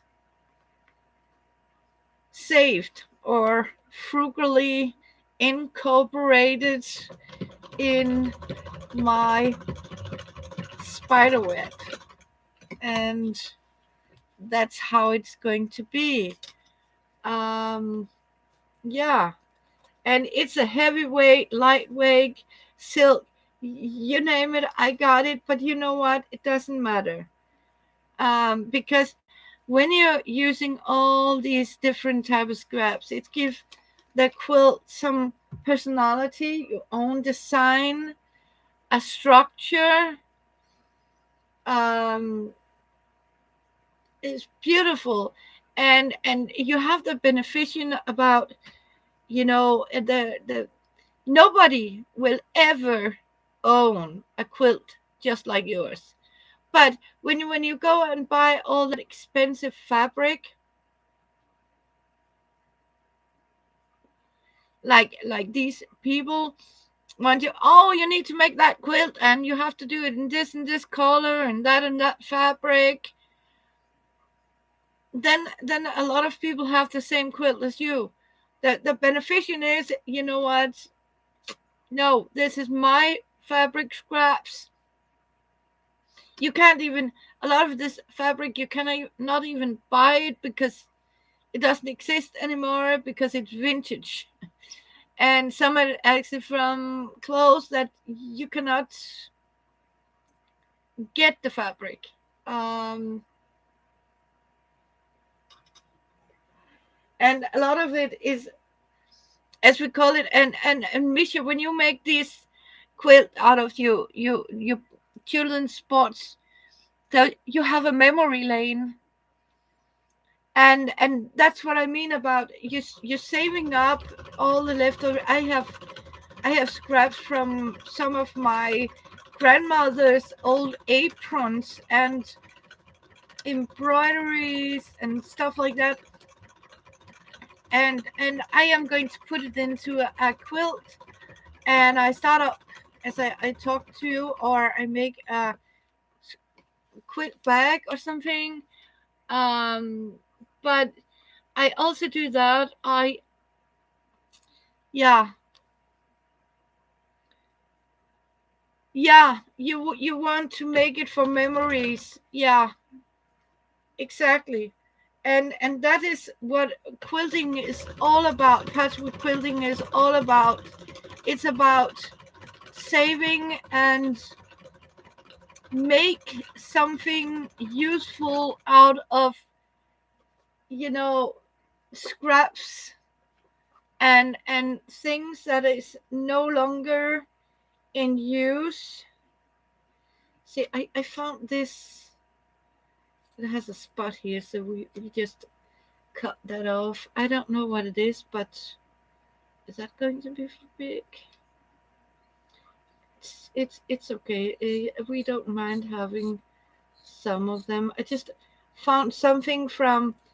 See, this is also from.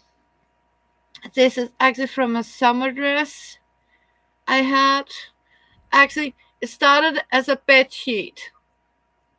Let me say something. It started as a bed sheet. No, a duvet cover,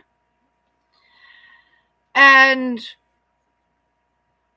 then it got, in the top it got old, and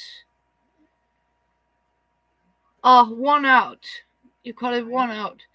Then I cut the worn out pieces out, gone with it, and then I made myself a skirt, a summer skirt, and yeah, I wore that out, and it was simply so washed and yeah, it just and ripped, and I simply sat down and I cut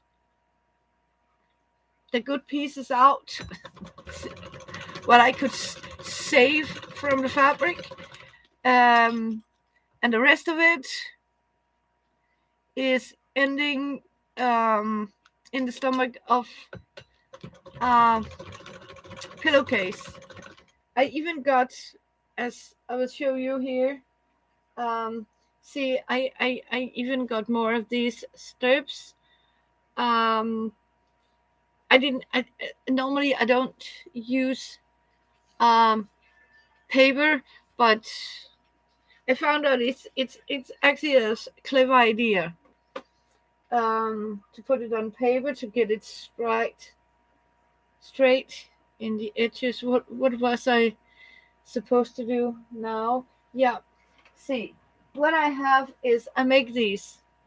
Um, these are the pillowcases, and when I have, as you can see, a lot of see scraps for no use at all, I just fluff it in here, and then I am actually sitting on one here made of scraps, and these are going to be the box pillows, and sometimes I put them on the floor for the kitties, or yeah, if we need a soft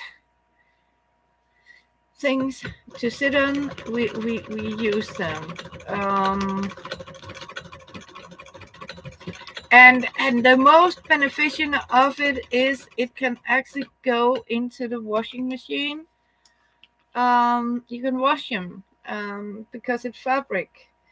And should it ever happen that a kitty pee on it, or you can't clean it somehow, you know what? It hasn't cost you anything, because what it's actually made of was something that actually normally would have end up in the bin bag. Um,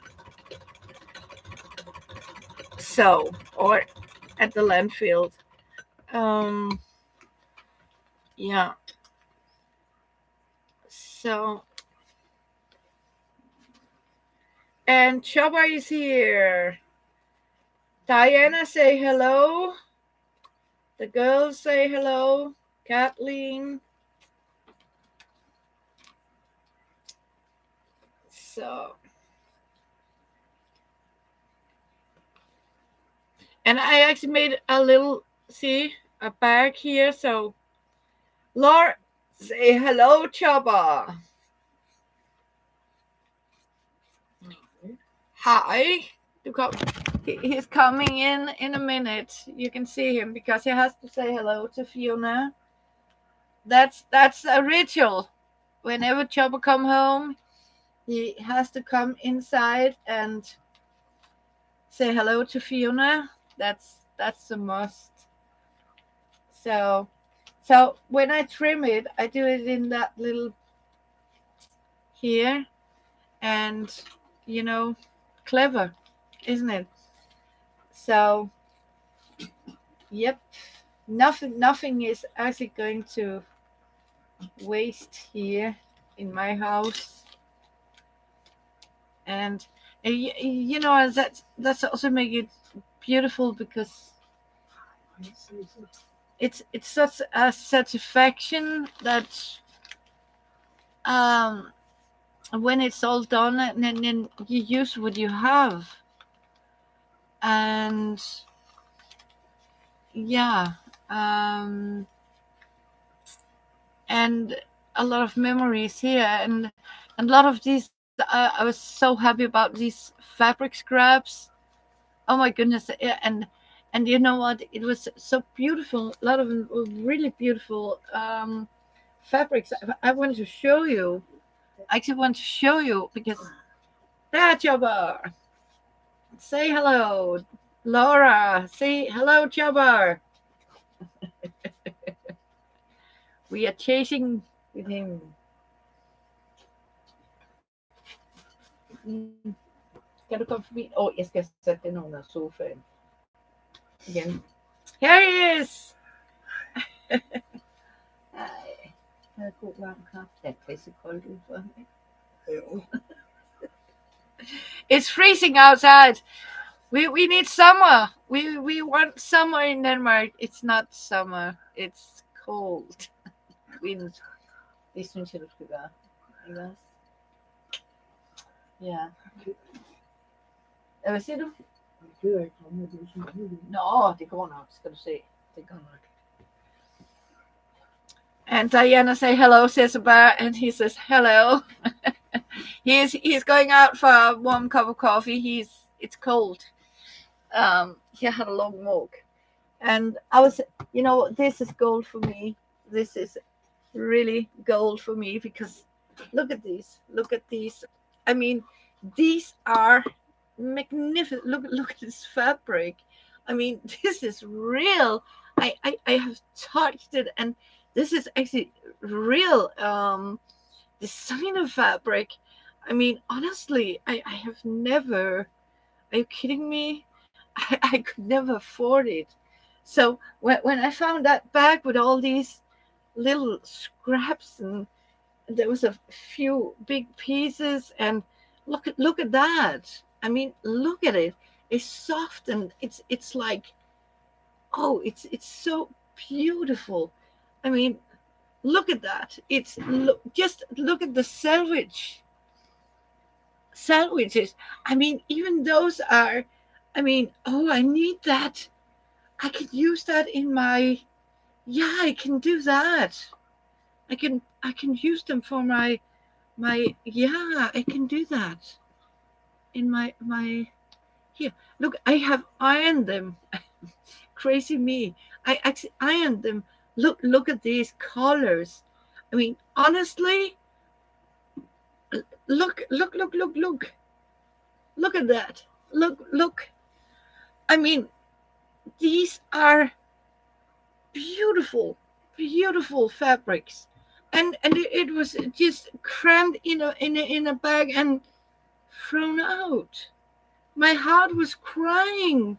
I mean, how can you do that? I mean, look at that. That's the. Oh, I can use that for my here. Look, it's good. I wanted to show you this.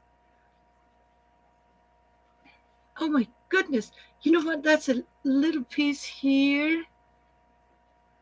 There's a little piece here. If I cut it, I can actually, yeah, I can do that.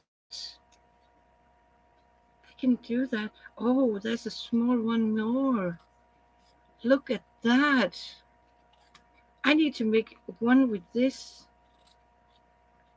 I mean, this is like the best gift. I mean, honestly.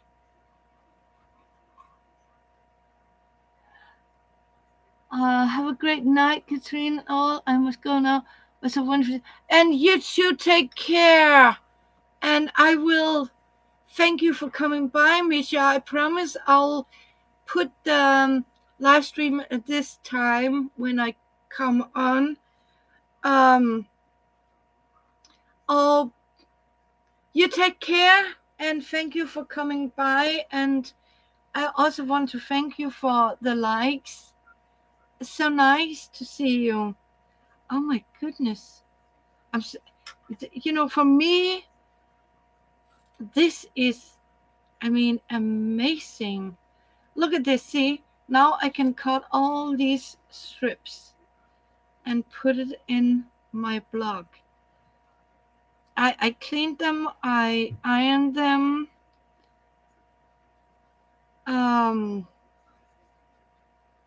Yeah. And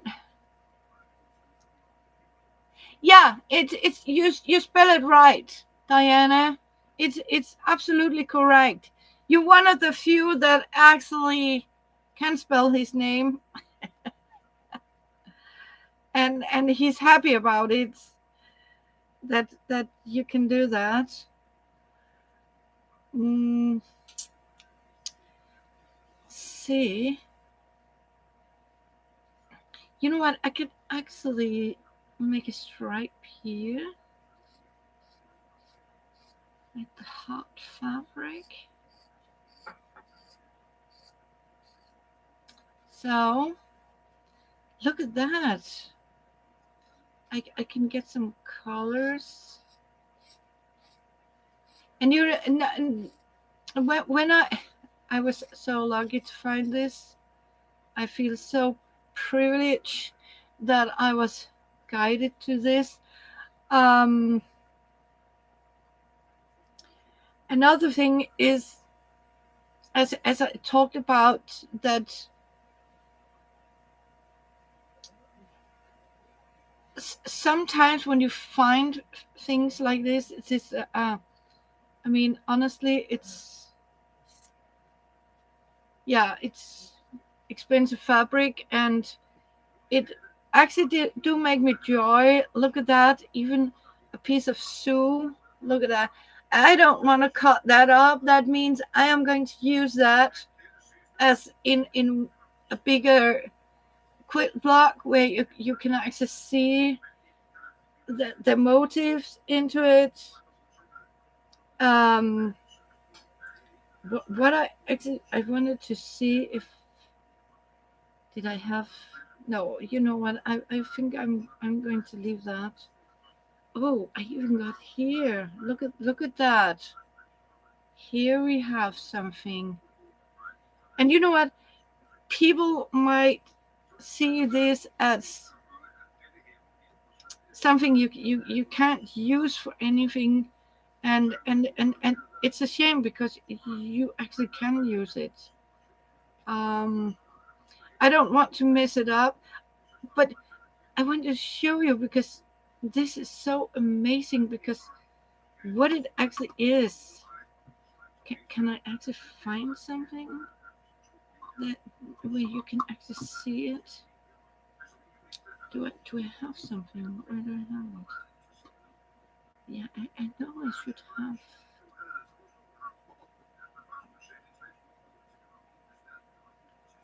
Yeah, I can snip that one. I'll put this back where it belonged.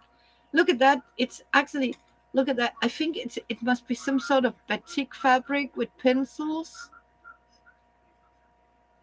I think I have a lot of this, so I am going to save that for this, I think.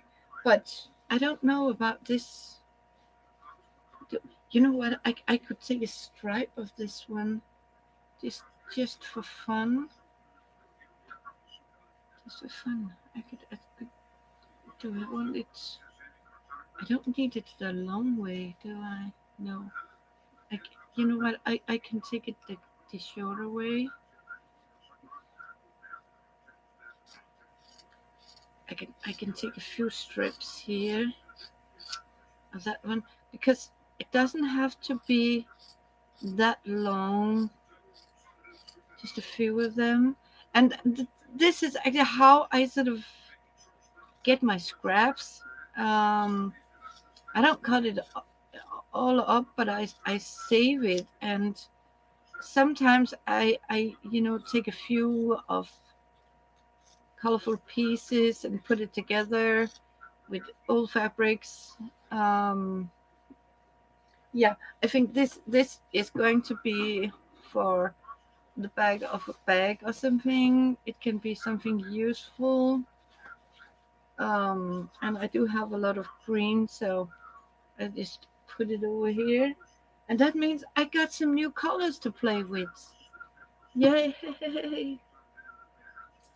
So I'll put that back up here. So this is like a Christmas gift for me. Look at all these beautiful, beautiful. I need to try them out. Ah, yes. And I got this. And as you can see, this is very ugly. Bleached and damaged by the sun on one side. And you know what? Then I simply just turn it inside out. So what actually is the back side is now my front. Um, yeah, and you know what? The fit in size, and I will even get some. Can it go this way? Yes, it can do that. Look at that. Um, so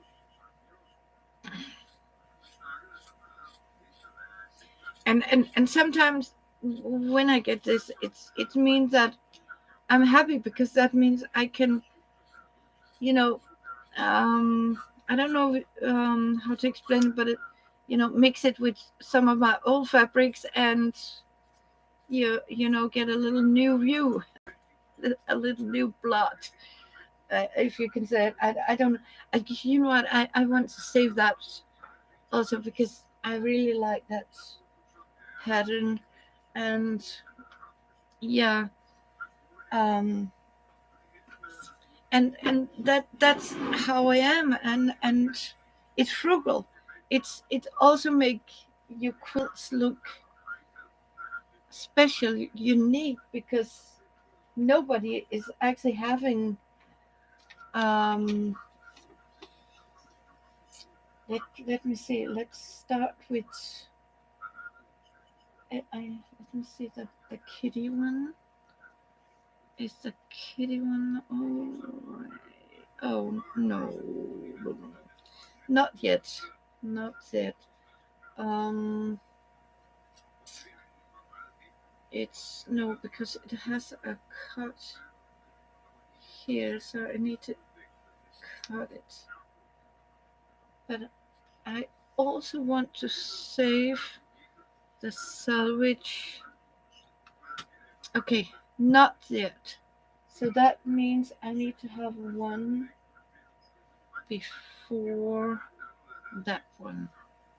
So that means this one. So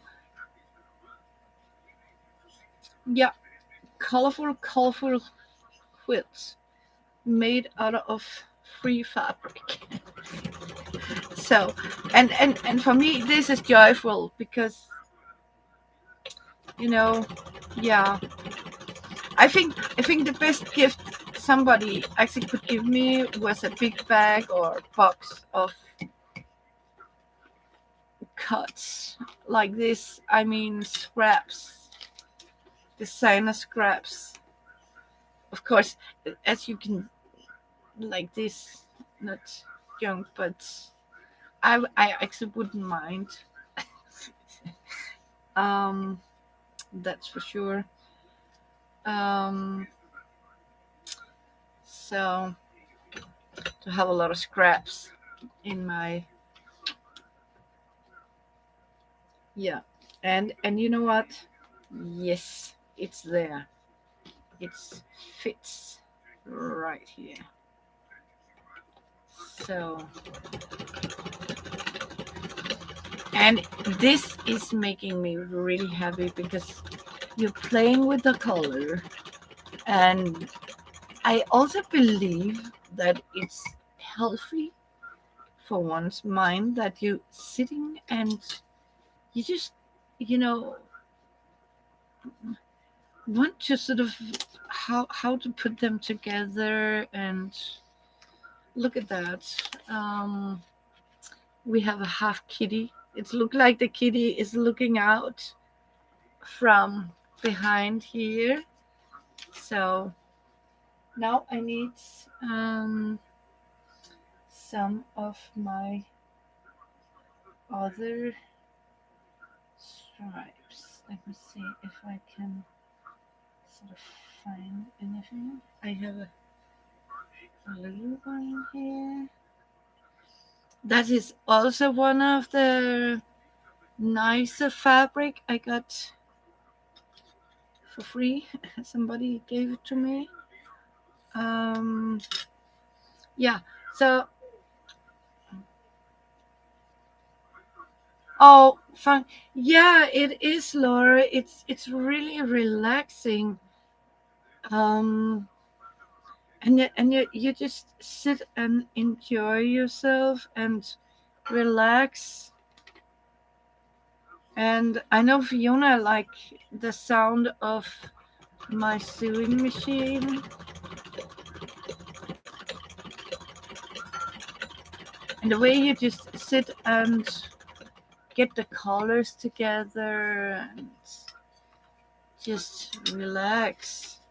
Um, I think it's good for your mental health to have something that you can actually just sit and do, and you don't have to sort of, yeah, I don't know how to explain it, but yeah, you can relax. I just maybe need to sort of straighten it up a bit. Okay, you know what? That's a little too long for my taste in that spot. I think I had some shorter. Let me see here. Okay, okay, what happened here? I got. You know what? I think I got. Yep. Oh, it is perfect match. Perfect match. Um, of the scrap. You can't even see what I'm doing. I'm forgetting to put it down again. So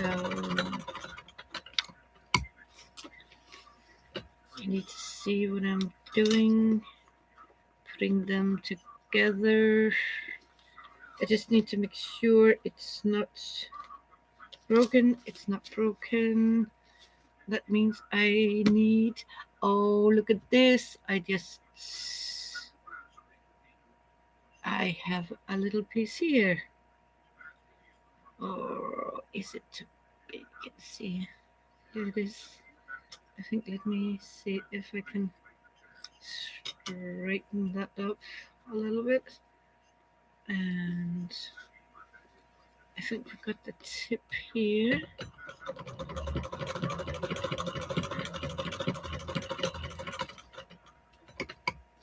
I think it's going to fit perfectly. Yes, it's cover. It's cover. That is superb. Yes, it does. It does. And we put a needle into it like this. And so this is actually what I'm doing. I probably have a lot of blocks, and I need 80 blocks, as I told you, for a decent size quilt. And whenever I get some leftovers or I found some little crumbs or stuff like that, I simply sit down and make a quilt block. You can also make lock a pin, or I think paper piercing is I learned it. We used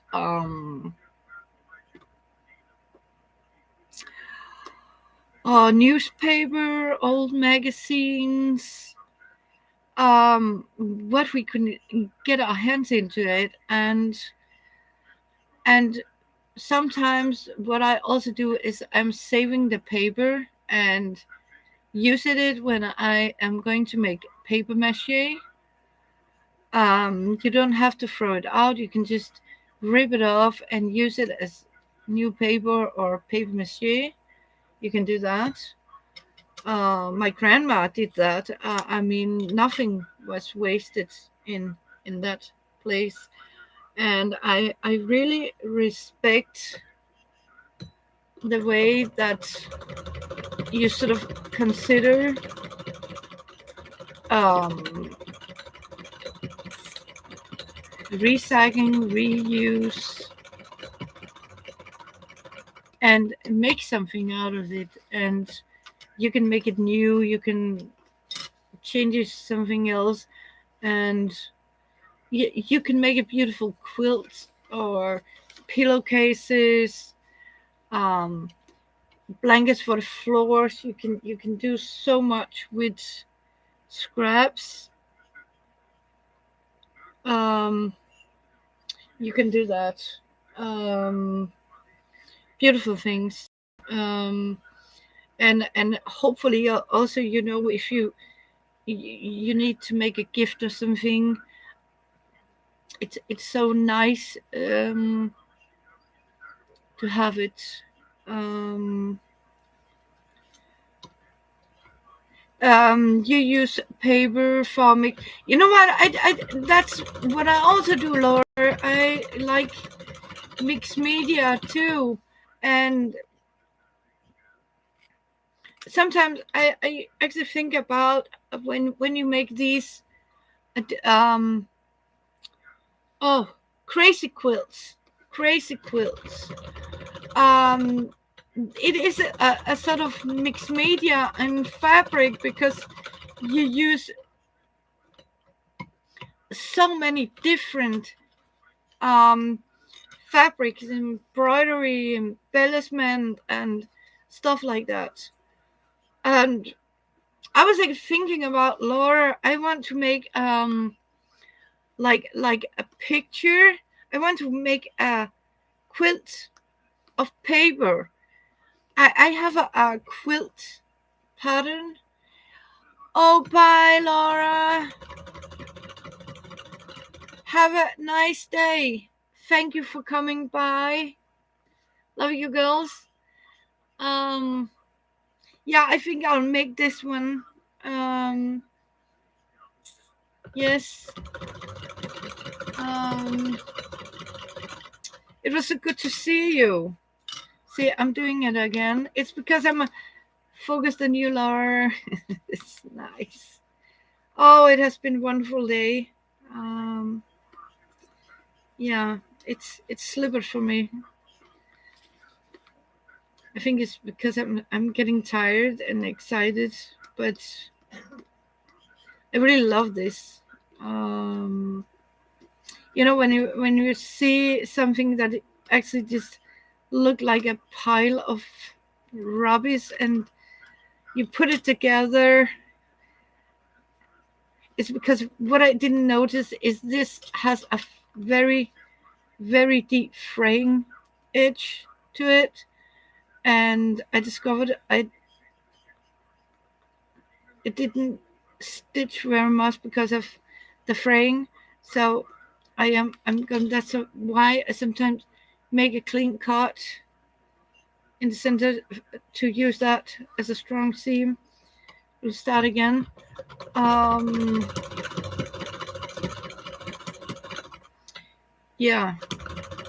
Um, and that means I have one here. So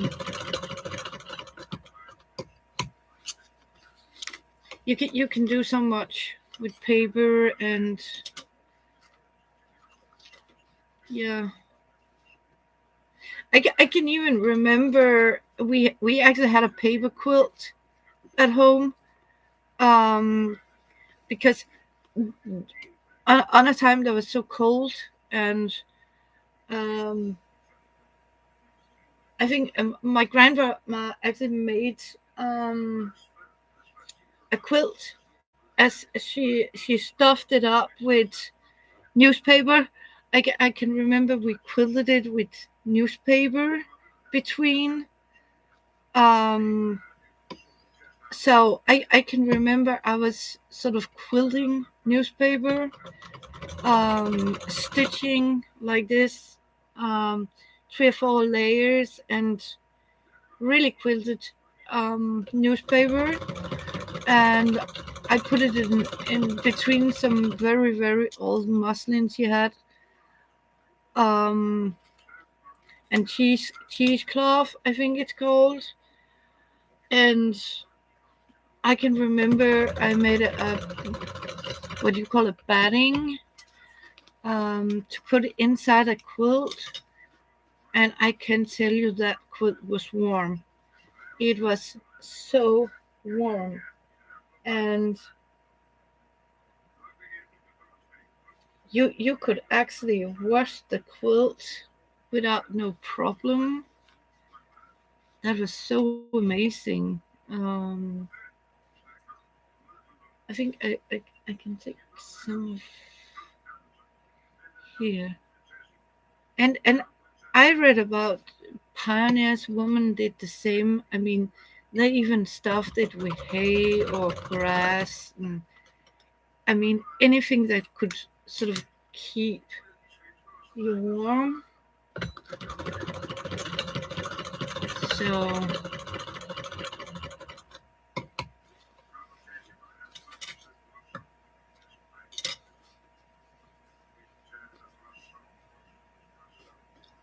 that's how it is. And you know what? Now I can actually use this one here. I can get the hearts in it. Let me see. It's a little too big, but that's okay. We can fit it in here. It's like a fabric jigsaw. It's like a jigsaw in fabric. You just sit there and oh, can I fit it this and you know to put it together. Here we are, and I don't know. It's okay. Nope, that's okay.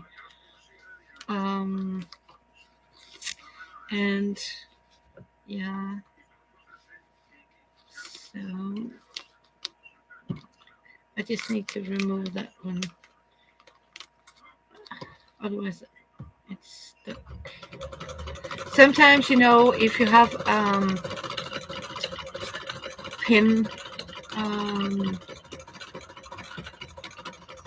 on the backside, it can sort of stick to the sewing machines. I'm not so pleased about it. Oh, I put it on the right side. That's why I like to have the pins on top, not underneath. Um, yeah. So, and the reason why I actually stitch normally, I have seen the other one don't do that, but I do it because some of them might have bias, and when you actually stitch something with a lot of stripes, it's get elastic, so give it a more firm edge to it. So I am going when I have, so it will keep the shape when I remove the paper, and I'll press it and it will stay.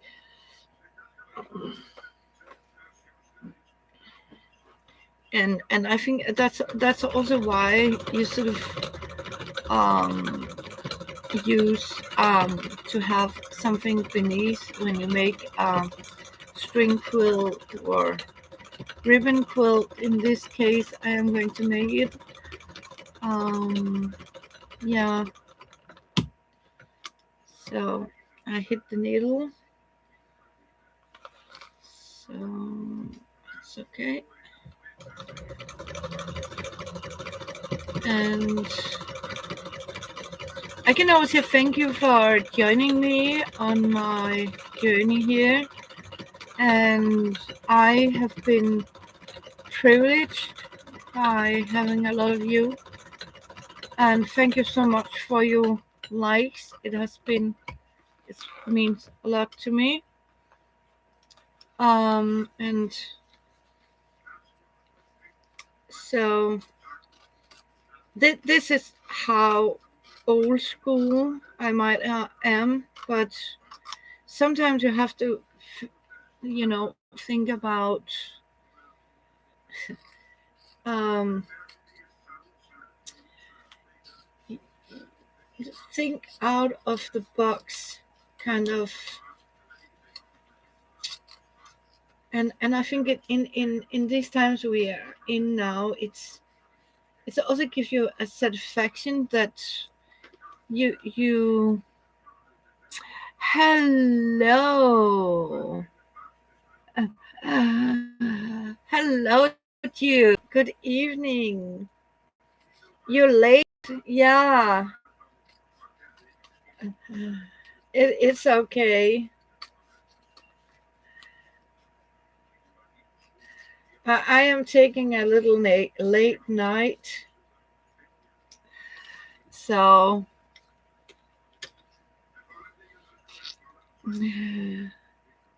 oh, you know what? I'll survive that. Dude, welcome. It's good to see you. Thank you. Yeah.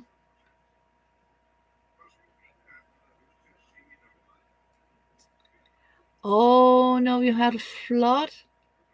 And but oh, no, no.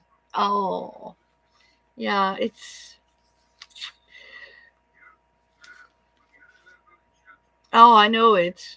Um,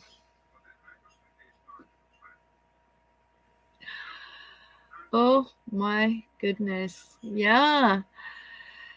I know it when a water pipe sort of decide not to function anymore and you get a little pissed off on it. No, you can't say that, but oh dear. And yeah, I hope you survived it and it's not destroyed too much for you. I hope not. Um, so I need my little kite here and put that up.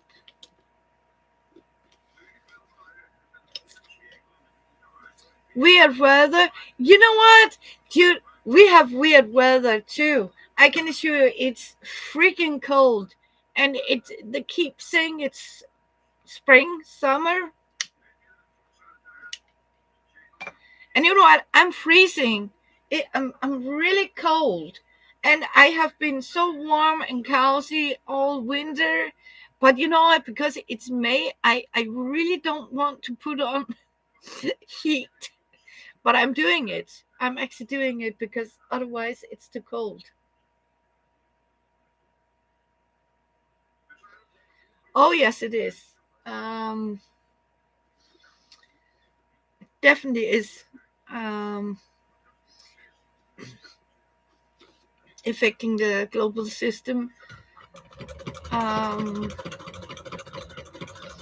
and you know what? That's also why I sort of have decided that I want to make a lot of quilts. I want to keep my family. I want to keep my family warm in winter, so that's why I decided I want to sort of make winter quilts. I mean, they have to be heavy, thick, warm, um, massive quilts. Um, yeah, and I got my scrap buster quilt on my crazy block. Um, I don't know if you can call it a crazy block, but it is kind of a crazy block. It's not embroidered, but um, we could call them crumble blocks instead. I don't know, but I got my quilt done. Um, yeah, I would like to go to the hot weather too. Oh my goodness. Yeah. We want summer.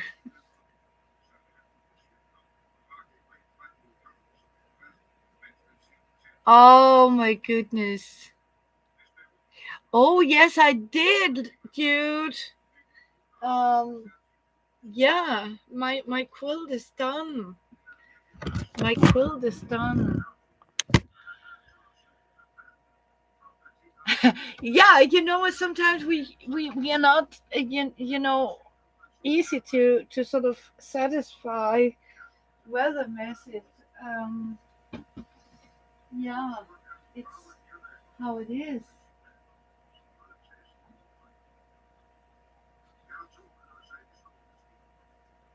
Yeah, it's already got its first. Yeah, I think a little claw has put on it, but it's here, dude. Dude, here it is. I can stand here, and you can see one half here. Um, and this is the other half, as you can see. It's pretty big. The back is looking like this, but of course it's made out of scraps. Um, yeah, so I got it done. Um, so maybe you will send it to me. Yeah,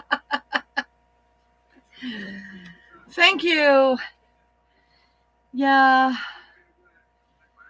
so too much posters. I'm still waiting. Hopefully on the quilt to come. I found this one. Yeah, I can use a pink one next to this. So,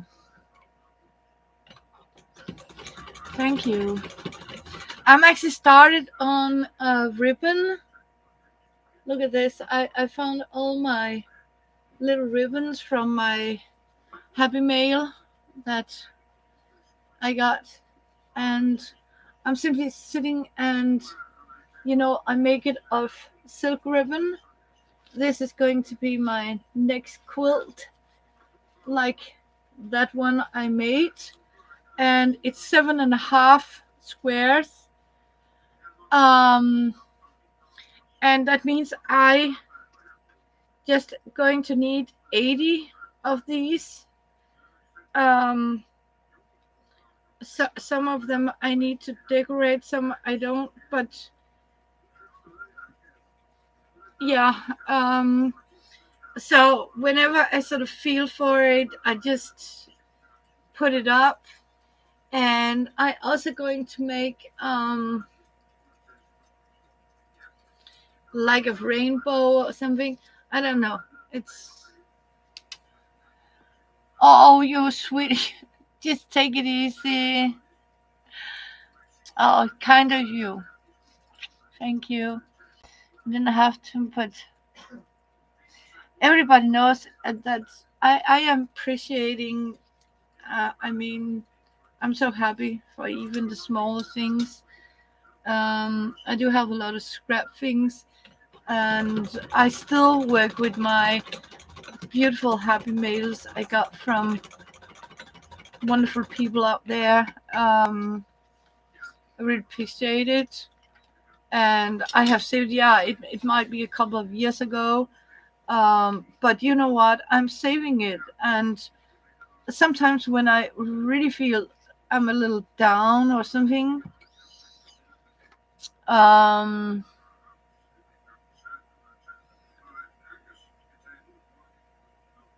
yeah, you don't know how much fabric. Yeah, yeah. Sometimes you can really collect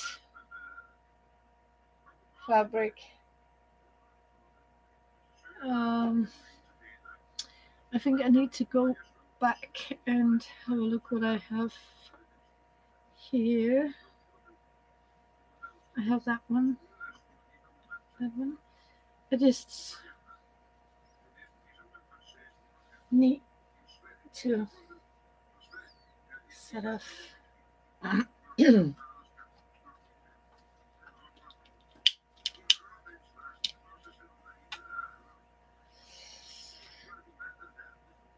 keep your spirits up. What I can do it. Yeah, I mean, I'm that's what I'm sort of trying to do and keep doing. And I was like, okay, I need to show you because I got finished. I even had it over me and slept with it last night. I do have on the quilt that is washable. It's with a unicorn. Yay! And I got Sue. I can show you next time I live stream. I can show you my sleep quilts, or because I don't like this modern stuff where you buy a duvet and then you have to put that damn it cover onto it. I don't know. Whenever I wake, I don't know. The duvet is one big lump in the bottom of this cover, and long time ago I gave up and I just stitched them together. So bought some, make some thin quilts, sort of quilting with fleece between or very thin. And you know what? It's easier to take two or three, and when it gets warmer, you just take them off. Yeah, I have the bamboo bedding over it. Yeah, we have that, and that's also what I'm using. I don't like all that because these modern duvet quilts or whatever you call it, um they are sort of, polyester, and it's kind of plasticky, and I don't like that.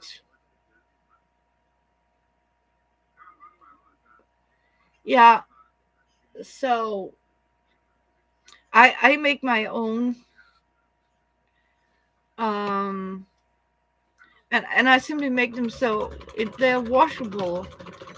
And of course, the quilt is also washable, but when you sleep under something, you need it to be washed um, more often. Um, yeah, so I really don't like all that plastic fiber things. Um, nope. You see, I'm going to use that one because it has a blue. Yeah, that's okay. You know what? I can take the blue piece.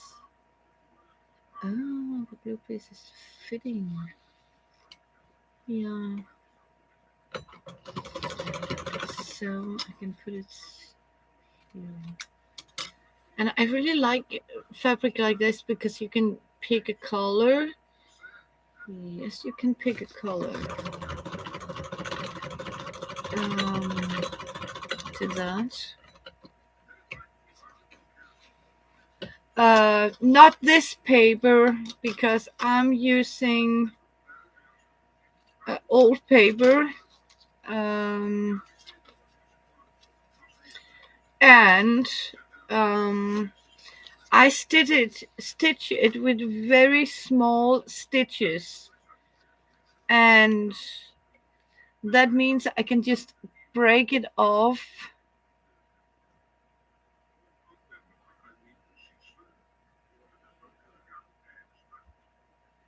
Um, so I use small stitches, and then it's sort of already ready to, yeah.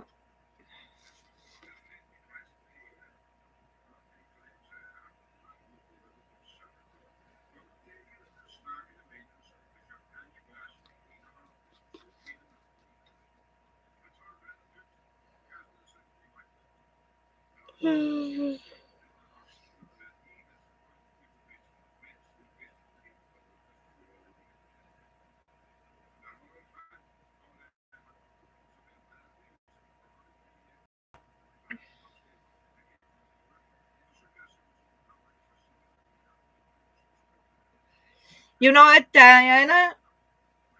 I normally use old jeans fabric, and because jeans is a very heavy, stiff material. So if you have some old jeans or something, you can use them as a stiffener. Um, you can use um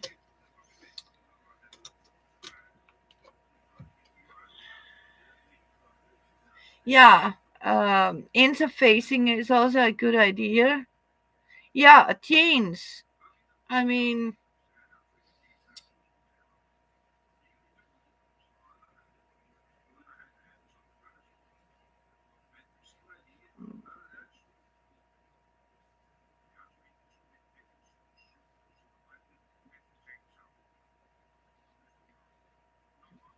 you know what? I think I want pencils. And then I want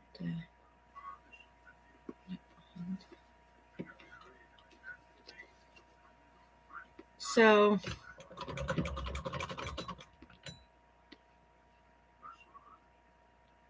um I jeans and then was it I want it to be stiffer. I don't know what to get to make.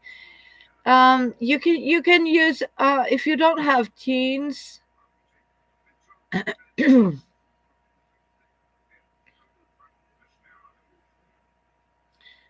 Yeah, you can actually get some, but you know what? It costs half leg, so to speak. Um,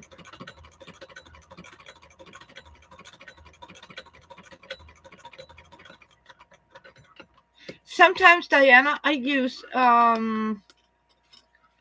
yeah, I mean you can don't I don't know if you can get it in a thrift store or something.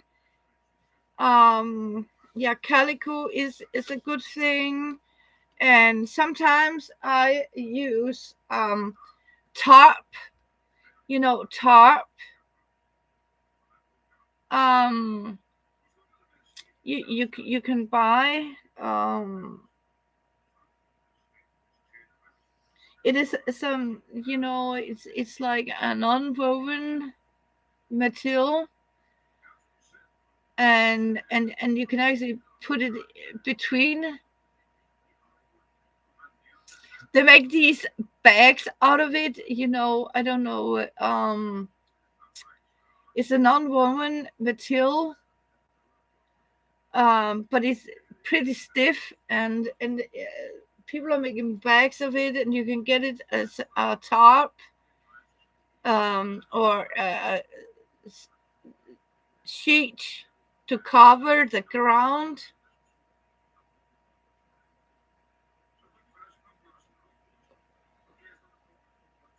Yeah,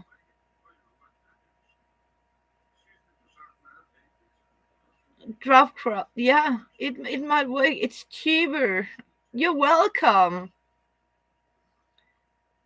Yeah, I mean it's yeah.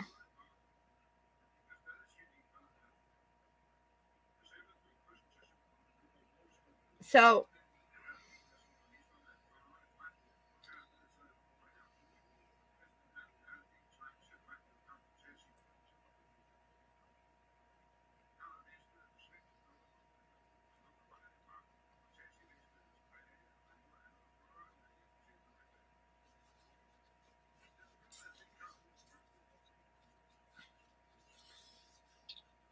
I think I put a silk ribbon.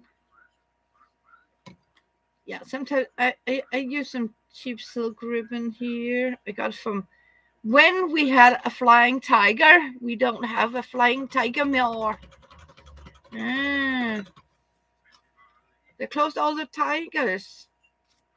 All the flying tigers is no longer here. No longer.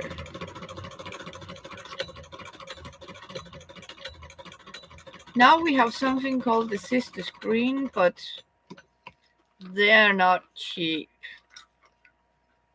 They're not cheap. Nope. See, I found this pencil. It's pretty cool. Actually, this was the best bag I ever found it in the garbage. I can assure you it was the best find. It was like Christmas Eve.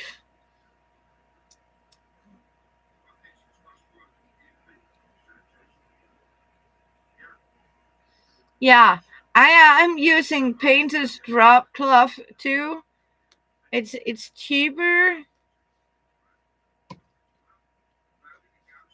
and it's really hold it together.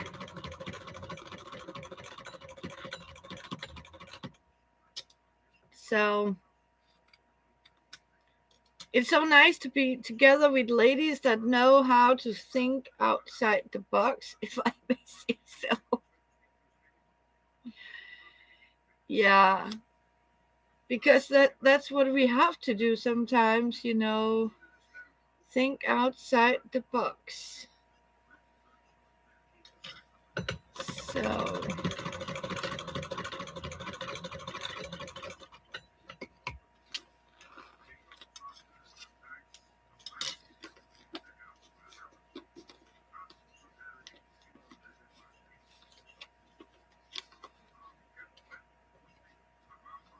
also because a lot of as we talked about fabric and everything with crafting,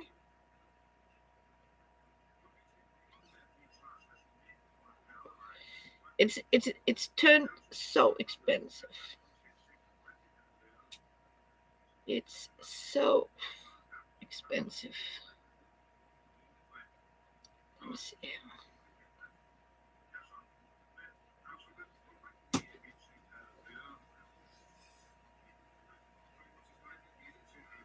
So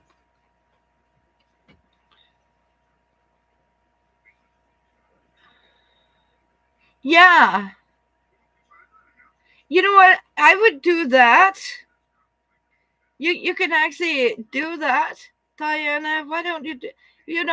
That was what I meant about because you get ton of them and yeah. Oh, I lost it. That's I'll take it up later. So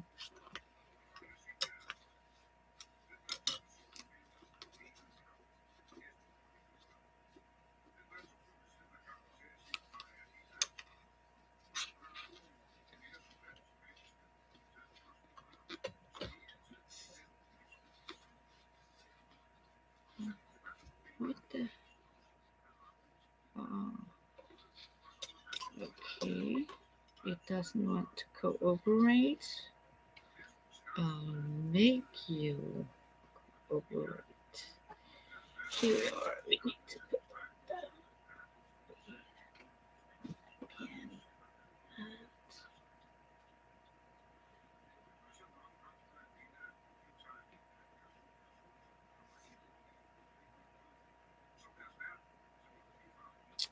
And you know what? I got this one here. It's going to fit.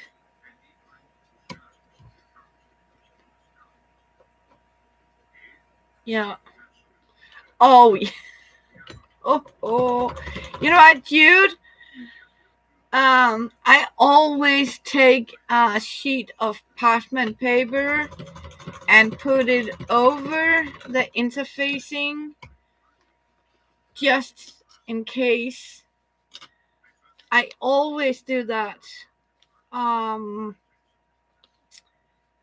because should it happen there's something on the wrong side, it doesn't end up on your iron. So when I iron this up, I always do that. Um, Also because the paper does that, the iron is more smooth over it because it can be a little, yeah. So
This is what I love about this.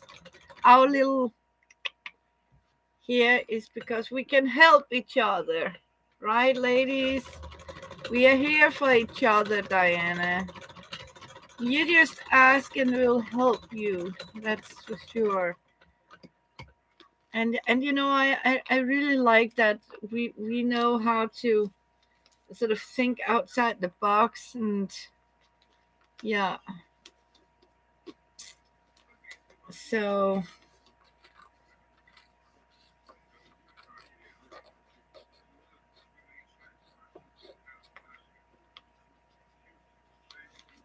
so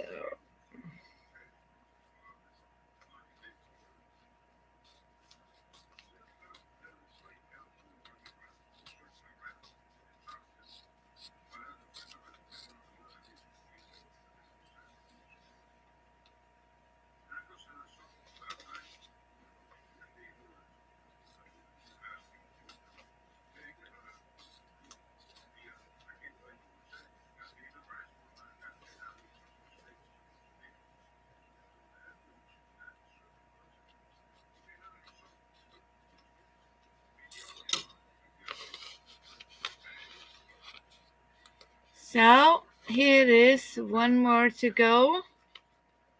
And as you can see, the pile is growing. Yeah, we are happy to have you here.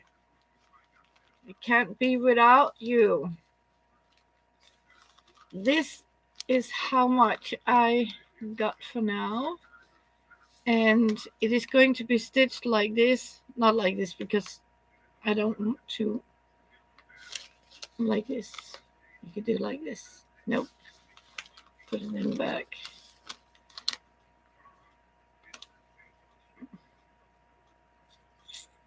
Yeah. We help each other.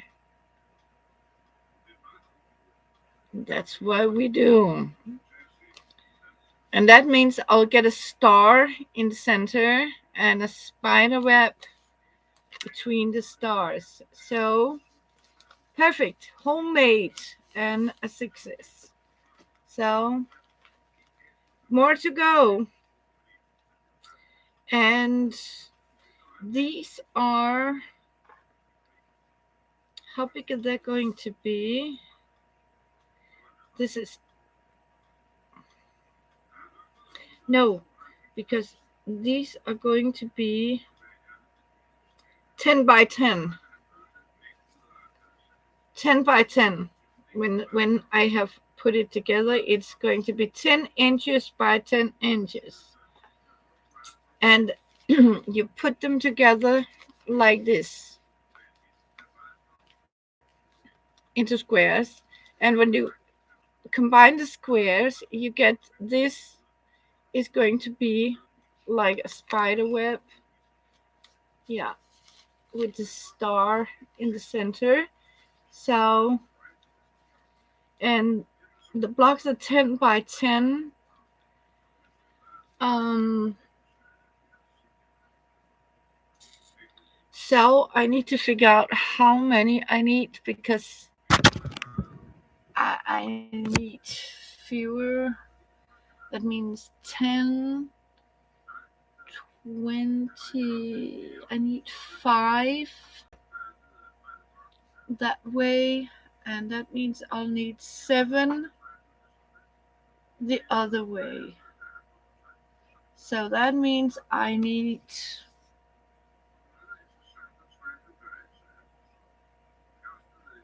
5 times 7. It's 1428.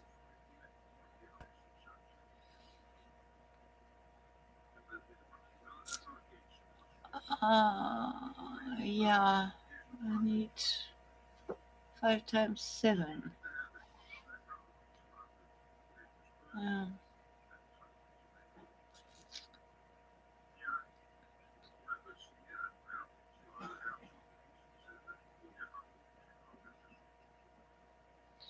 I need 56.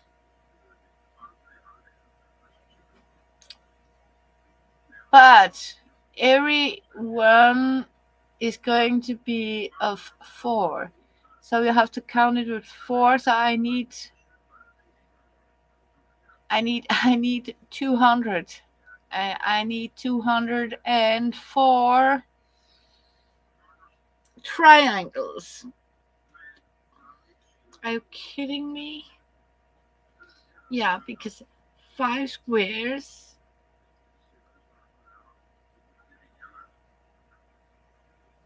is 20. So, yep, long way to go, but I have a lot of scraps. Yes, it'll be all right. Nobody say it has to be done tomorrow. So that's how it is. I need 14.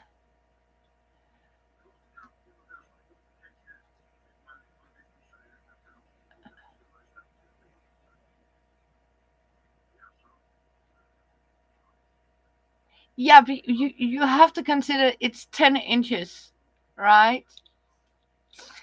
One block is 10 inches. I need 5 of them in that row, and I need 7 down, and each block is 4 triangles. Yeah. So about a couple of hundred. It's okay. I can do it. But I certainly don't have a couple of hundred of these. Don't I? You know what? Thank God they are free of charge. We get them free in the mail. Or I can just go down in the supermarket and grab a stack of them and bring them home. Oh, Diana. Yeah. Oh my goodness. Yeah, sometimes you just what? When you sort of try to figure out how many do I need, and I'll say I need 80 of these string blocks with silk ribbon, and I was like, 79 to go, and now I have 65 to go. I just need one more. I just need one more, and I believed I had enough for my quilt. And so then I was, you know what? I was in short of 2 blocks. I needed 2 more blocks. I said, but I counted, and so I had to go, and I was so close to get it finished, so I had to go back in here and whip up 2 more blocks of crumple. Yeah, to make it done, and I got it finished. Yeah, so I'm on my own. That's okay. You know what, girls? It's 2 in the morning in Denmark. I don't know if you can like, see my wall clock. Here we have it, my beautiful wall clock. If you look at the corner, um, actually, it's 5 minutes past 2 in the morning. So I'll be headed for bed, I think, and I'll come back another day, hopefully. So, yes, it's 2 a.m. It's 10 a.m. Yeah, in Australia. Yes. How's New Zealand? Yeah, it has been so nice to cut off with all of you. And thank you for the likes, and thank you for coming by. It's lunchtime. Love you. That's a good thing. I like the around the world trip. Yes. Can you all take care? Stay safe. I'm looking forward to my happy mail, and thank you once again for coming by. Love you all. Take care. I'll say hi and Jeff will say hey. Yes, thank you. Oh, yeah, that's fun. Yes. Yep, I am going to make a Jack Sparrow. That's a promise. Love you. Bye.